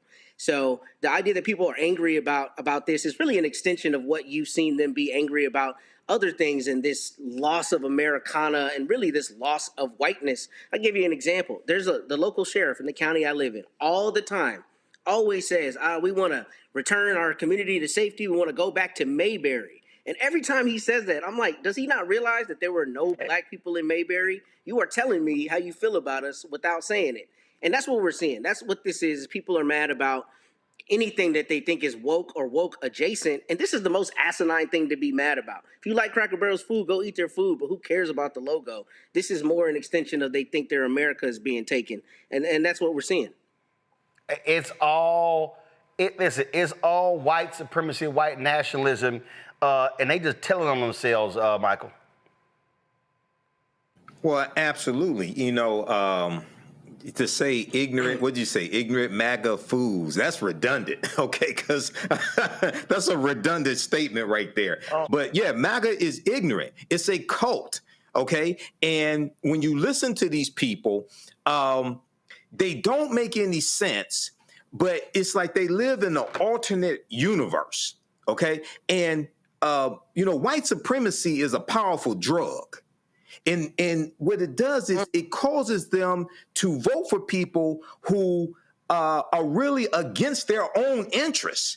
When we talk about rural America, they're going to be devastated by the big ass ugly bill. No, Michael. That stuff means nothing. They're going to be devastated because the Cracker Barrel logo is changed.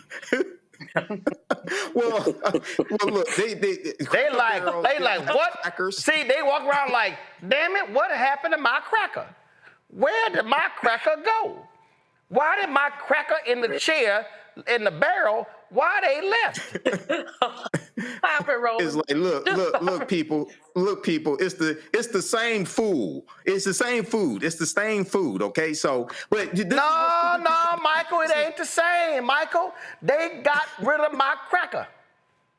Okay. They got rid of my cracker. So go ahead, finish your point. Yeah. Well, these are the type of cultural wars that they get distracted with while their health care is being cut, while their hospitals are being shut down, while the cost of their food that they already can't afford is going up. They get distracted with these culture wars, and this is how... This ain't even a culture war.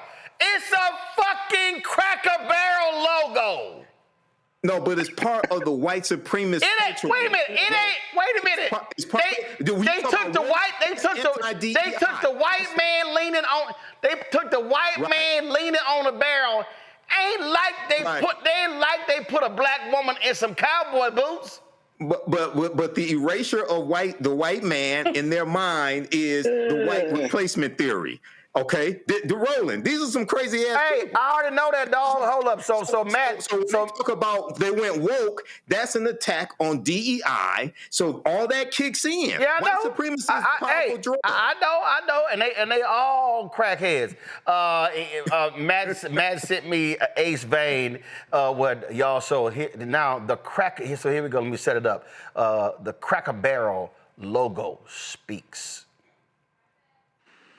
Hello, I'm the Cracker from Cracker Barrel. And y'all know I sat on that damn logo for 48 damn years. Longer than a snake deep throating a giraffe neck. Then overnight, you got this diverse, evil, ignorant, or DEI group of people taking over our marketing, talking about we need a rebrand. Then poof, I'm going faster than a black man driving through Alabama. How you gonna rebrand without debrand? I'm the goddamn reason people come to Cracker Barrel. How you gonna have a place called Cracker Barrel without a cracker leaning on a barrel? I mean, what's next, America? A black female Popeyes manager that doesn't fight her customers. Cracker Barrel needs a cracker and a barrel. And I'm the coldest cracker son of a bitch to ever lean on a barrel this side of a Mississippi. Hell, maybe both sides. But don't you go worry about your old boy Cracker. I got a little nest egg and I'll find something to lean on, I always have. But it's a damn shame what y'all done let happen to old Barrel. Who the hell out here finna hire me, bro? Nobody hiring barrels. I might as well just jump in the fucking fireplace, bro. Oh shit, this nigga dead, y'all. Oh no, man. when this happened, niggas dying dead, ain't never died before. Jesus, why ain't nobody tell his dumb ass to die? Oh, Ace Bane. That matter of fact, hold up. So, I didn't realize. I didn't know. I had never heard of Ace Bane, and I just pulled it, and I realized he followed me. He follows me. Ace Bane will earn himself a follow. I'm not following him. That was funny as hell, Matt. Yeah, I died yesterday when I saw it. I didn't even know. I knew nothing about it, and then I saw the video, and I just lost it. But I love all his stuff. He's hilarious, and I just thought that was a funny take and germane to what we're talking about now. That is absolutely. I'm telling you, it is beyond hilarious. And these people are just beside. I mean, they are literally losing their mind, Julian. They are mad as hell about Cracker Barrel changing the logo. You know, that is hilarious. Whoever the brother sent it out, right out onto him. I mean, I'm sitting here almost falling off my chair because it was hilarious. But at the same time, it does illustrate, not only, as I said, these people's racism has caused them to lose their minds, their whole minds. But the other piece of it is the distraction, of what Michael said earlier, the distractionary tactics. So they're on Cracker Barrel, they ain't got no money. Excuse my ebonics, but they ain't got no money, but they're worried about a logo, a cracker and a barrel. Just like this man is afraid that we'll learn something about his hijinks with Jeffrey Epstein, so he's going after our museum. And they major in the minor because the major will convict them. They major in the minor. They look at the Latino museum. What president has ever had that kind of involvement in the weeds of a museum? I mean, we fought hard to get that museum. Hold up, y'all. See, y'all gotta stop trying to get ahead of stuff. I'm gonna get to that in a second, but I need y'all to stay focused on crackers and Cracker Barrel, okay? I need y'all to stay focused. You want to be focused on crackers. Somebody posted this tweet. I think it's hilarious. They said, "White replacement theory. MAGA is pissed. They took the cracker out of Cracker Barrel." That's a funny tweet. and again, they are mad because. This is the woman who's the CEO, and because Cracker Barrel supports LGBTQ, some alliance, they say, woke CEO Cracker Barrel changed his logo after 47 years. Well, damn. Ain't that a shame? Hell, guess what? I guess they're going to get mad because Snapple changed their damn bottles. Oh, Lord, what the hell we going to do? And my goodness, this ain't like Coke changing to New Coke. This ain't even right. It's a logo. Y'all, they some ignorant ass people. Let me go. I'm telling you, I can't listen. They just ignorant. You know, when Marjorie Taylor Greene says we need our own country, you know what? Oh, this is I endorse that. Please At some level, this is ship insanity, all, as you said. ship all them dumbasses somewhere else. Or well, you know what? They always talk about go back to Africa. Take y'all ass back to Europe, please. Damn. Let me go to a break. We come back, y'all. I got to talk about these dumbass White House people who don't know nothing about history. They ain't read nothing, don't know nothing. They stuck on stupid. Wait till I show y'all what these fools actually posted on the official White House website. If anybody out there, if y'all voted for this fool, y'all got to own this. And if you black, your ass ain't never get invited to the cookout. I don't care what you do. I don't care if you win $1 billion and give it all to HBCUs. If you were that stupid to vote for this dumbass, you are really a fool. And if you black, walk around with a MAGA hat, you probably eat at Cracker Barrel. I'll be back. On the next Get Wealthy with me, Deborah Owens, America's Wealth Coach, Black Americans have 1/10 the wealth of their white counterparts. But how did we get here? It's a huge gap.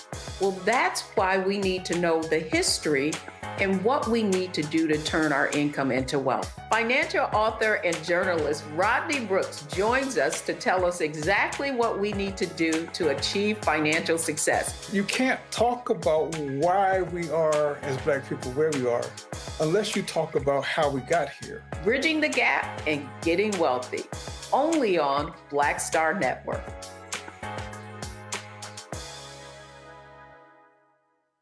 This week on the other side of change, 300,000 Black women being pushed out of the workforce. this is shocking yet unsurprising. So what happens when a bunch of Black mothers lose their federal job? Their kids are not being fed.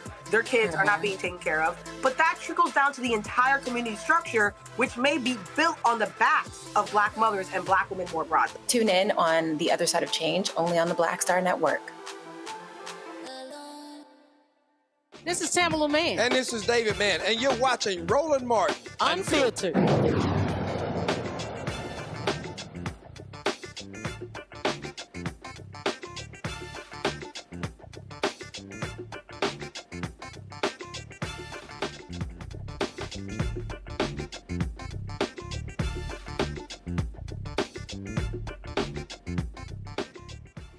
After just 2 years, Howard University looking for a new president. Ben Vincent III, who joined August of 2023, is stepping down at the end of the month. His departure comes just days into the new academic year. The board appointed Wayne A.I. Frederick, the former Howard University president and graduate, to be the interim president. Now, of course, he retired in 2022. Vincent's last day will be August 31st, with Frederick assuming the role the following day. During his tenure, Howard continued to attract high-profile scholars. However, this summer, the university faced controversy when a new payment system error caused massive problems with students, causing them to be mistakenly marked delinquent on their tuition bills, prompting threats of collections. In response, some Howard students organized protests, and parents were pissed off as well because of all of the drama. Well, folks, speaking of drama, we got to deal with these dumbasses in the White House. Now, Trump somehow thinks that he can run the Kennedy Center. He thinks that he's the damn curator of the Smithsonian. Hell, he actually said this here, y'all, that he was the chief law enforcement officer of the country. Now, of course, we talked earlier, one of our panelists mentioned John Bolton getting his house, his home raided. Y'all pull the clip up where Trump is standing before the people and he tried to say he didn't know about it, but then again he says he the nation's top cop. They'll brief me, probably today sometime. And the Foreign Minister. I don't want, I tell Pam and I tell the group, I don't want to know, but just you have to do what you have to do. I don't want to know about it. It's not necessary. I could know about it. I could be the one starting it. I'm actually the chief law enforcement officer, but I feel that it's better this way. That dumbass is not a chief law enforcement officer. Pull a video back up and freeze it. Y'all see that stupid ass hat he got on? Trump was right about everything. His dumb ass is wrong about nearly everything. Y'all, this is what they got on the White House website.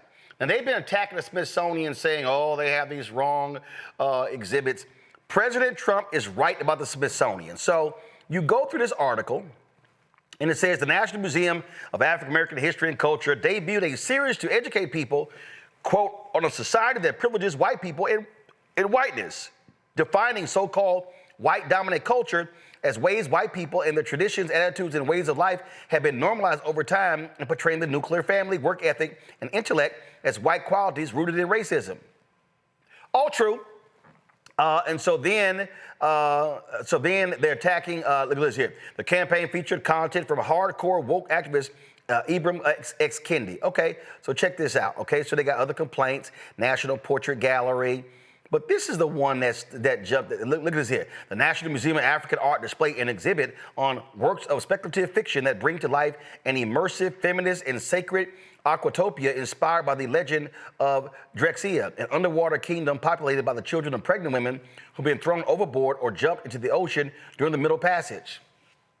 Oh, I'm sorry, y'all mad about that slavery thing again? All right, so y'all check this out. So they criticize the American History Museum's LGBTQ history exhibit. Then they criticize the National Museum of American Latino as well. But this is the one that I want to talk about. Y'all, it says the National Museum of the American Latino characterizes the Texas Revolution as a massive defense of slavery waged by white Anglo-Saxon settlers against an anti-slavery Mexicans fighting for freedom, not a Texan war of independence for Mexico, and frames the Mexican-American War as the North American invasion that was unprovoked and motivated by pro-slavery politicians.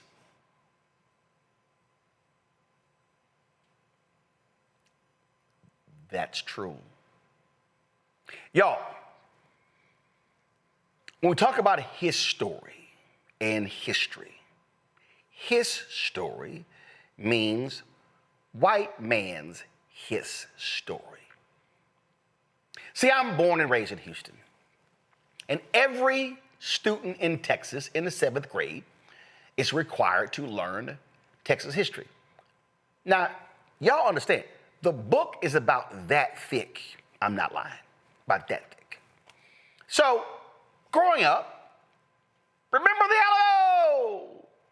Remember the Alamo! It was always talked about. And Davy Crockett and the others, they were portrayed as these righteous men who were fighting those Mexican savages.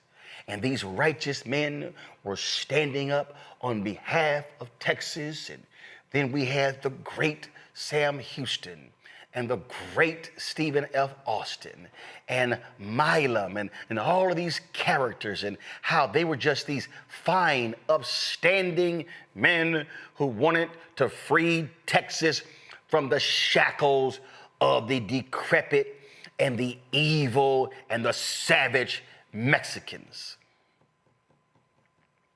Except they left out a couple of things. Remember when I called out the History Channel, that bullshit docuseries, where they talked about Texas independence? All they kept saying, Texas independence, fighting for Texas independence. Well, see, if you're gonna say you're fighting for Texas independence, well, you need to say you're fighting to be independent of what? And the fact is, the Texas Revolution was trying for the white Anglo-Saxons to steal Texas from Mexico. The white Anglo-Saxons in Texas, Stephen F. Austin, Sam Houston, David Crockett, and others, they wanted to be free from Mexico. Why? Because Mexico outlawed slavery. If you read, and we got the interview of the great historian Gerald Horne, his book on this very issue. In his book, he talks about how people of African descent who were enslaved were literally escaping across the border. Thousands were escaping to Mexico because they were free. It got to the point where these white Anglo-Saxons were literally crossing state lines to capture them in Mexico and drag them back. So it is a fundamental fact that the Texas Revolution, The fight for Texas independence was over slavery. Period. That's what it was. So what these white supremacists in the White House, they are not upset because the truth is actually being told. That's what they mad about. They mad that the truth is actually being told. Because see, what they want is they want to continue this fictionalized version of Texas independence. Oh my goodness, it's Texas independence. We can't actually tell people really what Texas independence is actually about. Because if we do that, then, oh my God, people are gonna actually know what they were fighting against. I did something on this, and I said this. You know, former Texas Governor Rick Perry, he decided to create a trophy for the winner of the Texas A&M University of South Carolina game. And so he was trying to figure out, we need a trophy. Let's get a trophy. So what can we do if we create this trophy? So he was like, hey, let's create the Bonham Trophy. Oh my God, it's the Bonham Trophy. So if we create the Bonham Trophy, then that'll be the thing that we can award to the winner. And so they decided to say, yeah, we need the Bonham Trophy. That's what we need. And so y'all, give me 1 second. So this here is a photo of the Bonham Trophy. And so this is the trophy that the winner of the annual Texas A&M South Carolina game receives. Ooh, that's a great, look at this here. We got this man, he's on a horse and he's holding a gun and oh my goodness, and he's holding it up. Only problem is, who's Bonham? Who's Bonham? This is a Sports Illustrated story. And,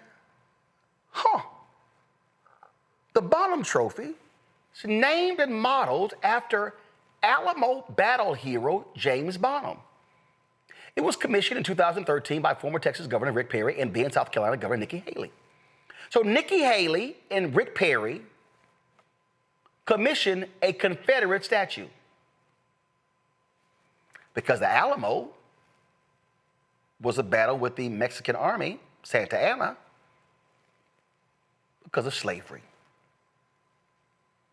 Now y'all see what these white supremacists are trying to do. They are angry. Trump and Matt, they hate history because they believe in his story. And that is a fundamental problem. And what they are going to try to do, Michael, is they are going to spend the next 3.5 years desperately trying to rewrite history. We're going to see a farce of history next year when the United States celebrates its 250th anniversary. They're going to be promoting lies.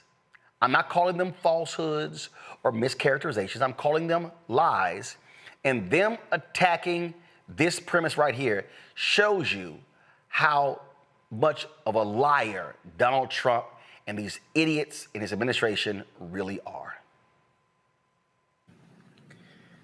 Yeah, absolutely, Roland. And this is, and just so people understand the connected dots, this is a continuation of what Trump did in the first administration, except it's even worse now. Because remember, in his first administration, he attacked the 1619 Project. He created the 1776 Project. He brought together those historians to create that. And he also signed that memo that banned critical race theory in training for federal employees. That was September 2020. That's what really kicked off that anti-critical race theory movement. But what you're saying is spot on. And I read the piece from the Independent that talks about this. Trump advisor leading Smithsonian Review says D.C. museums place overemphasis on slavery. And they talk about the Texas Revolution here in this piece, and they cite the Texas Historical Association. And they say the Texas Historical Association considers slavery, which formed a key part of the then frontier territory's early economy, quote, an underlying cause of the struggle, end quote, with Mexico, which was pushing to abolish slavery at the time. And Mexico actually abolished slavery in 1829. So when they set up the Alamo, they set up that settlement, the U.S. had slaves in violation of Mexican law, and they were fighting to preserve that. Now, what was lost on a lot of people, because when I was a little kid, I saw the movie The Alamo with John Wayne, and, they portrayed Davy Crockett and things like that, and Jim Bodie. They really didn't talk about that in that movie. Okay, no, they were fighting to preserve slavery. So this is the nonsense. This is the white supremacists, white nationalists, white Christian nationalism that they're pushing, and they attack history. Okay, they're attacking history at the same time attacking voting rights. Because if we can limit your understanding of the past and restrict your ability to vote in the present, then we can control the laws and policies of the future. This is exactly what they're doing. This is why your show is so important, to educate people and fight against this nonsense.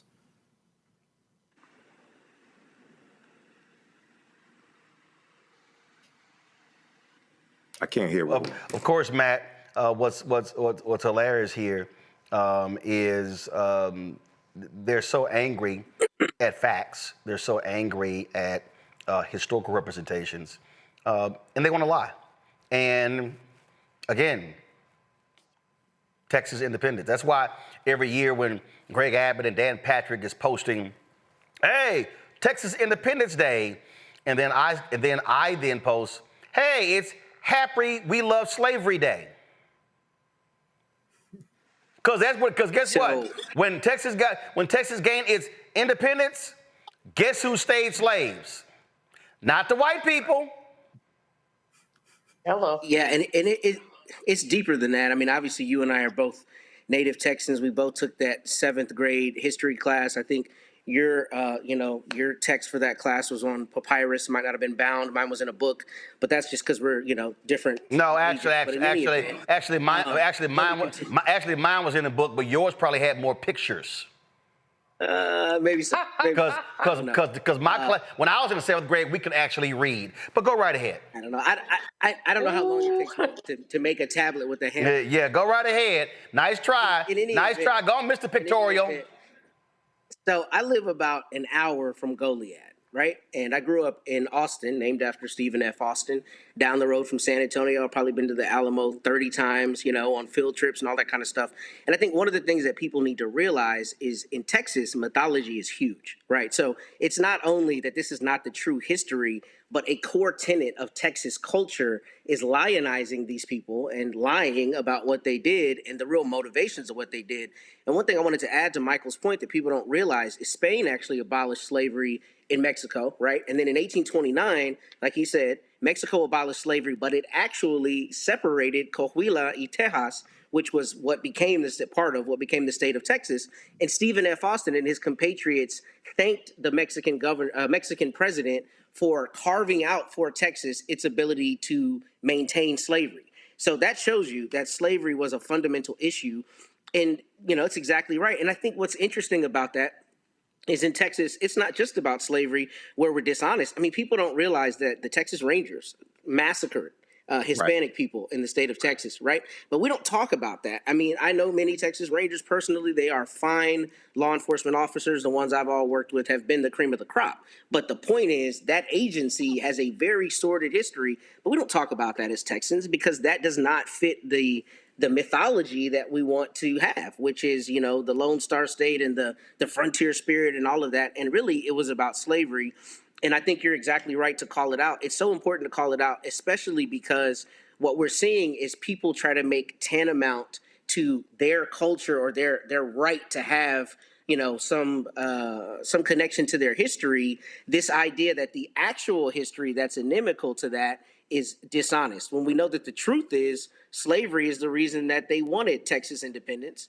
And slavery is the reason Texas was the last bastion of the Confederacy, because that's what they wanted. They wanted slaves, but that doesn't fit into our mythology here in the state of Texas, and that's why people overlook it. And, it's back to the same conversation we were having earlier about the White House and the truth about crime stats. It isn't about the truth, it's about vibes. And the vibes come from telling white people that their country is being stolen. So you don't have the real conversations about what this country was then and now and what has made it what it is now, i.e. slavery and the attempt to keep it here in the state of Texas.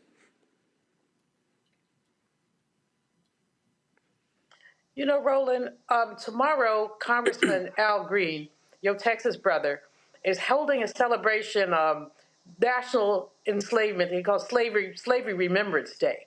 He introduced legislation, and in 2022, President Biden actually recognized the day. Of course, the legislation has never passed, and it won't pass now, given the current White House. But I'll be speaking tomorrow, and I will begin. The event is being held at the U.S. Capitol. The beginning of my talk is there will be no U.S. Capitol where enslaved people. Not only will there be no capital, there will be no cotton, no rice, no bond market. But see, this is, to piggyback on what Brother Man just said, it's an inconvenient truth for folks to acknowledge the foundational contribution that enslaved people have made to this country. They want to paint us as dependents, but actually we're philanthropists. We have given more to this country than we would ever get. And so from that perspective, we have to call the lies again and again and again.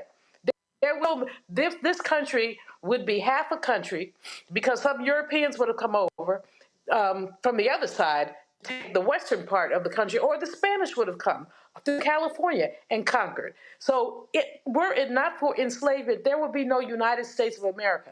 And that's what makes the likes, like the man who lives in a house that enslaved people bit, that's what makes the likes of him squirm. That's what makes him become so petty to try to go through museums. I guess he doesn't have, excuse my language, but shit else to do. He's supposed to be running the economy. He's supposed to be dealing with immigration. But what he's actually doing is attacking Black people, attacking history, attacking the truth. They cannot stand the truth. When you confront them with the truth and topple those putrid statues, they start complaining, make America great again. I went on the whitehouse.gov website. I couldn't get it all the way up. My internet is acting janky today. But I went on there when you mentioned that letter that he has up there, and it's about welcome to greatness. What is the greatness? When you have people roaming the streets under the guise of law, stopping people.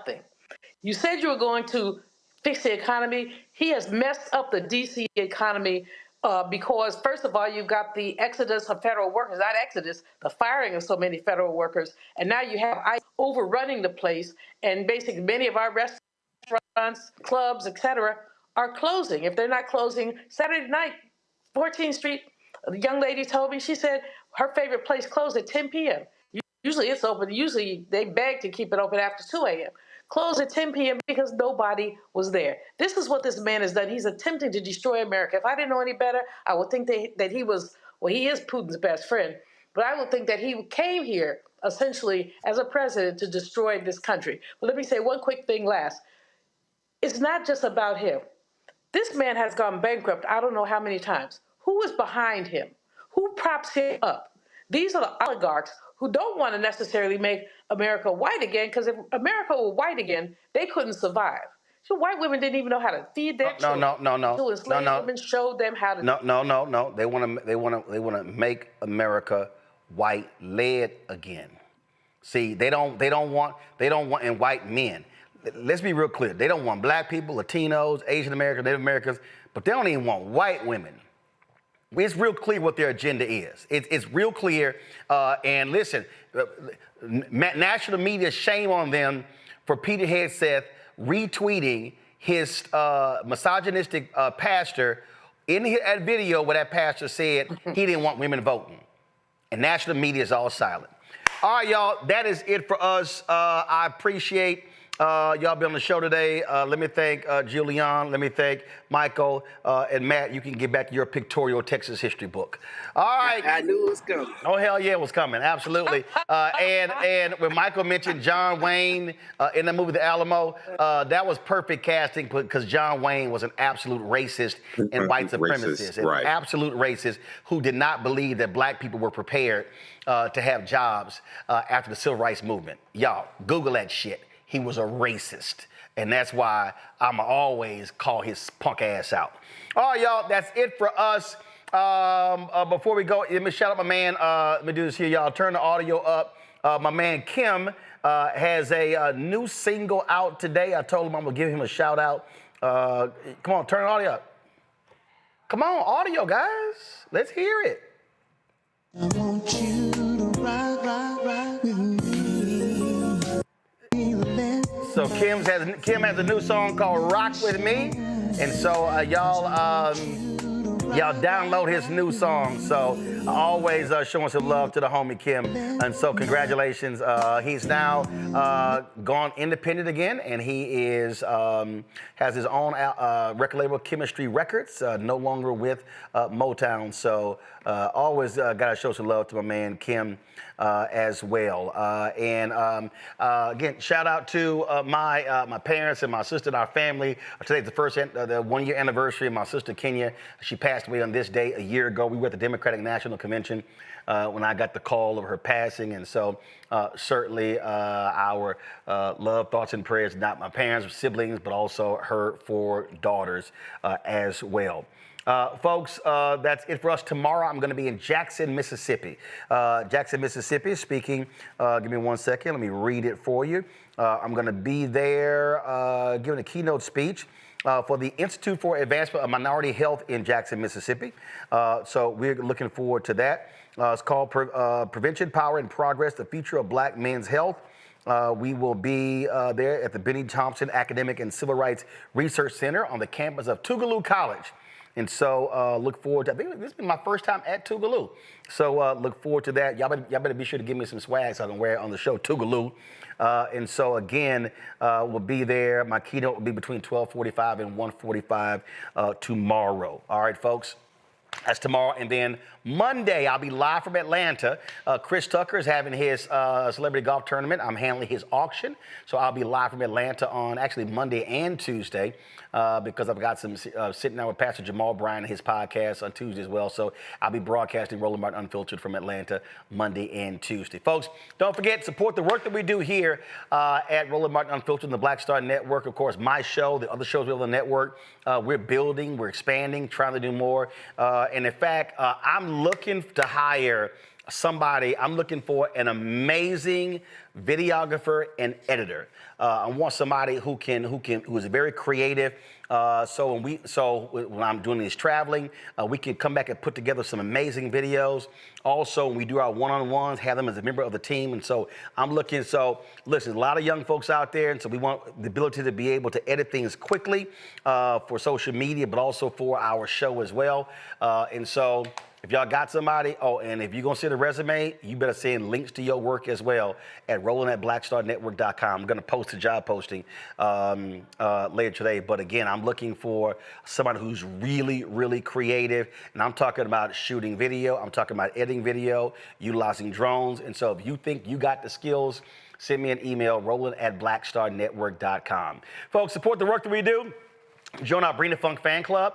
Of course, you want to support that at work, Cash App. Use the Stripe QR code. You see it right here. Click the Cash App pay button to contribute. Also, if you want to send check and money order, send to P.O. Box 57196, Washington, D.C., 2037-0196. PayPal's R Martin Unfiltered, Venmo RM Unfiltered, Zelle, roland@rolandsmartin.com, roland@rolandmartinunfiltered.com.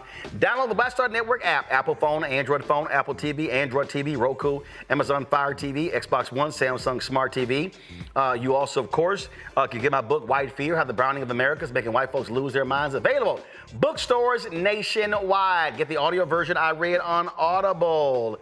Also, folks, if you want to get our Black Star Network swag, you can check it out. Go to shopblackstarnetwork.com. Get our t-shirts, wall art, mugs, all kinds of stuff right there at shopblackstarnetwork.com. You see all these products to my right? On my set, these are Black-owned products that are also on shopblackstarnetwork.com. You can get those products. Backpacks, we got shirts, we got all kind of other products for skincare, different food items as well. A lot of different Black-owned companies right there at shopblackstarnetwork.com. And of course, if you want to check out, again, all the products are there, shopblackstarnetwork.com in our marketplace. And don't forget, download the app. Fan base, if you want to invest, they've almost about to hit 13 million. The goal is 17 million. Go to startengine.com/fan base, startengine.com /fan base. Again, startengine.com /fan base. All right, I saw some of y'all comments in the group chat. Y'all were asking about the shirt I'm wearing. So you see right here, it says Black History, and you see all the names that are on here. Move a little closer so y'all can see. Or zoom in. Zoom in so y'all can see. So, I don't know. Somebody gave me this shirt. I can't tell you where I got it from. Somebody gave it to me. So I have no idea where I got this shirt from. I don't even know what city I was in where they sent me this shirt. So you see all the names of prominent. Keep going, keep going, keep going. Keep going, keep going, keep coming, keep zooming. So you see Dubois, Malcolm X, Maya Angelou, Madam C.J. Walker, Dr. King, Harriet Tubman, Frederick Douglass, Ida B. Wells Barnett, Nat Turner, President Obama, Rosa Parks, and Marcus Garvey. And so, and of course, it spells Black History. So whoever gave me this shirt, I appreciate it. Thanks a bunch. I have no idea where it came from. All right, folks, that's it. I'll see y'all Monday from Atlanta, right here. Roland Martin Unfiltered, the Black Star Network. And yes, this is my new straw, my Stetson. So yes, I'm rocking this hat. And so my daddy gonna get no, I'm not sending you another hat. Okay, you already got one. Okay, you ain't getting this one. So don't be sending me a text. I know you're gonna send one, but it ain't happening. You already got a white Stetson. You good. All right, I'm gonna see y'all on Monday. Here are the names of all of our donors since we launched this show, September 4th, 2018. Holla!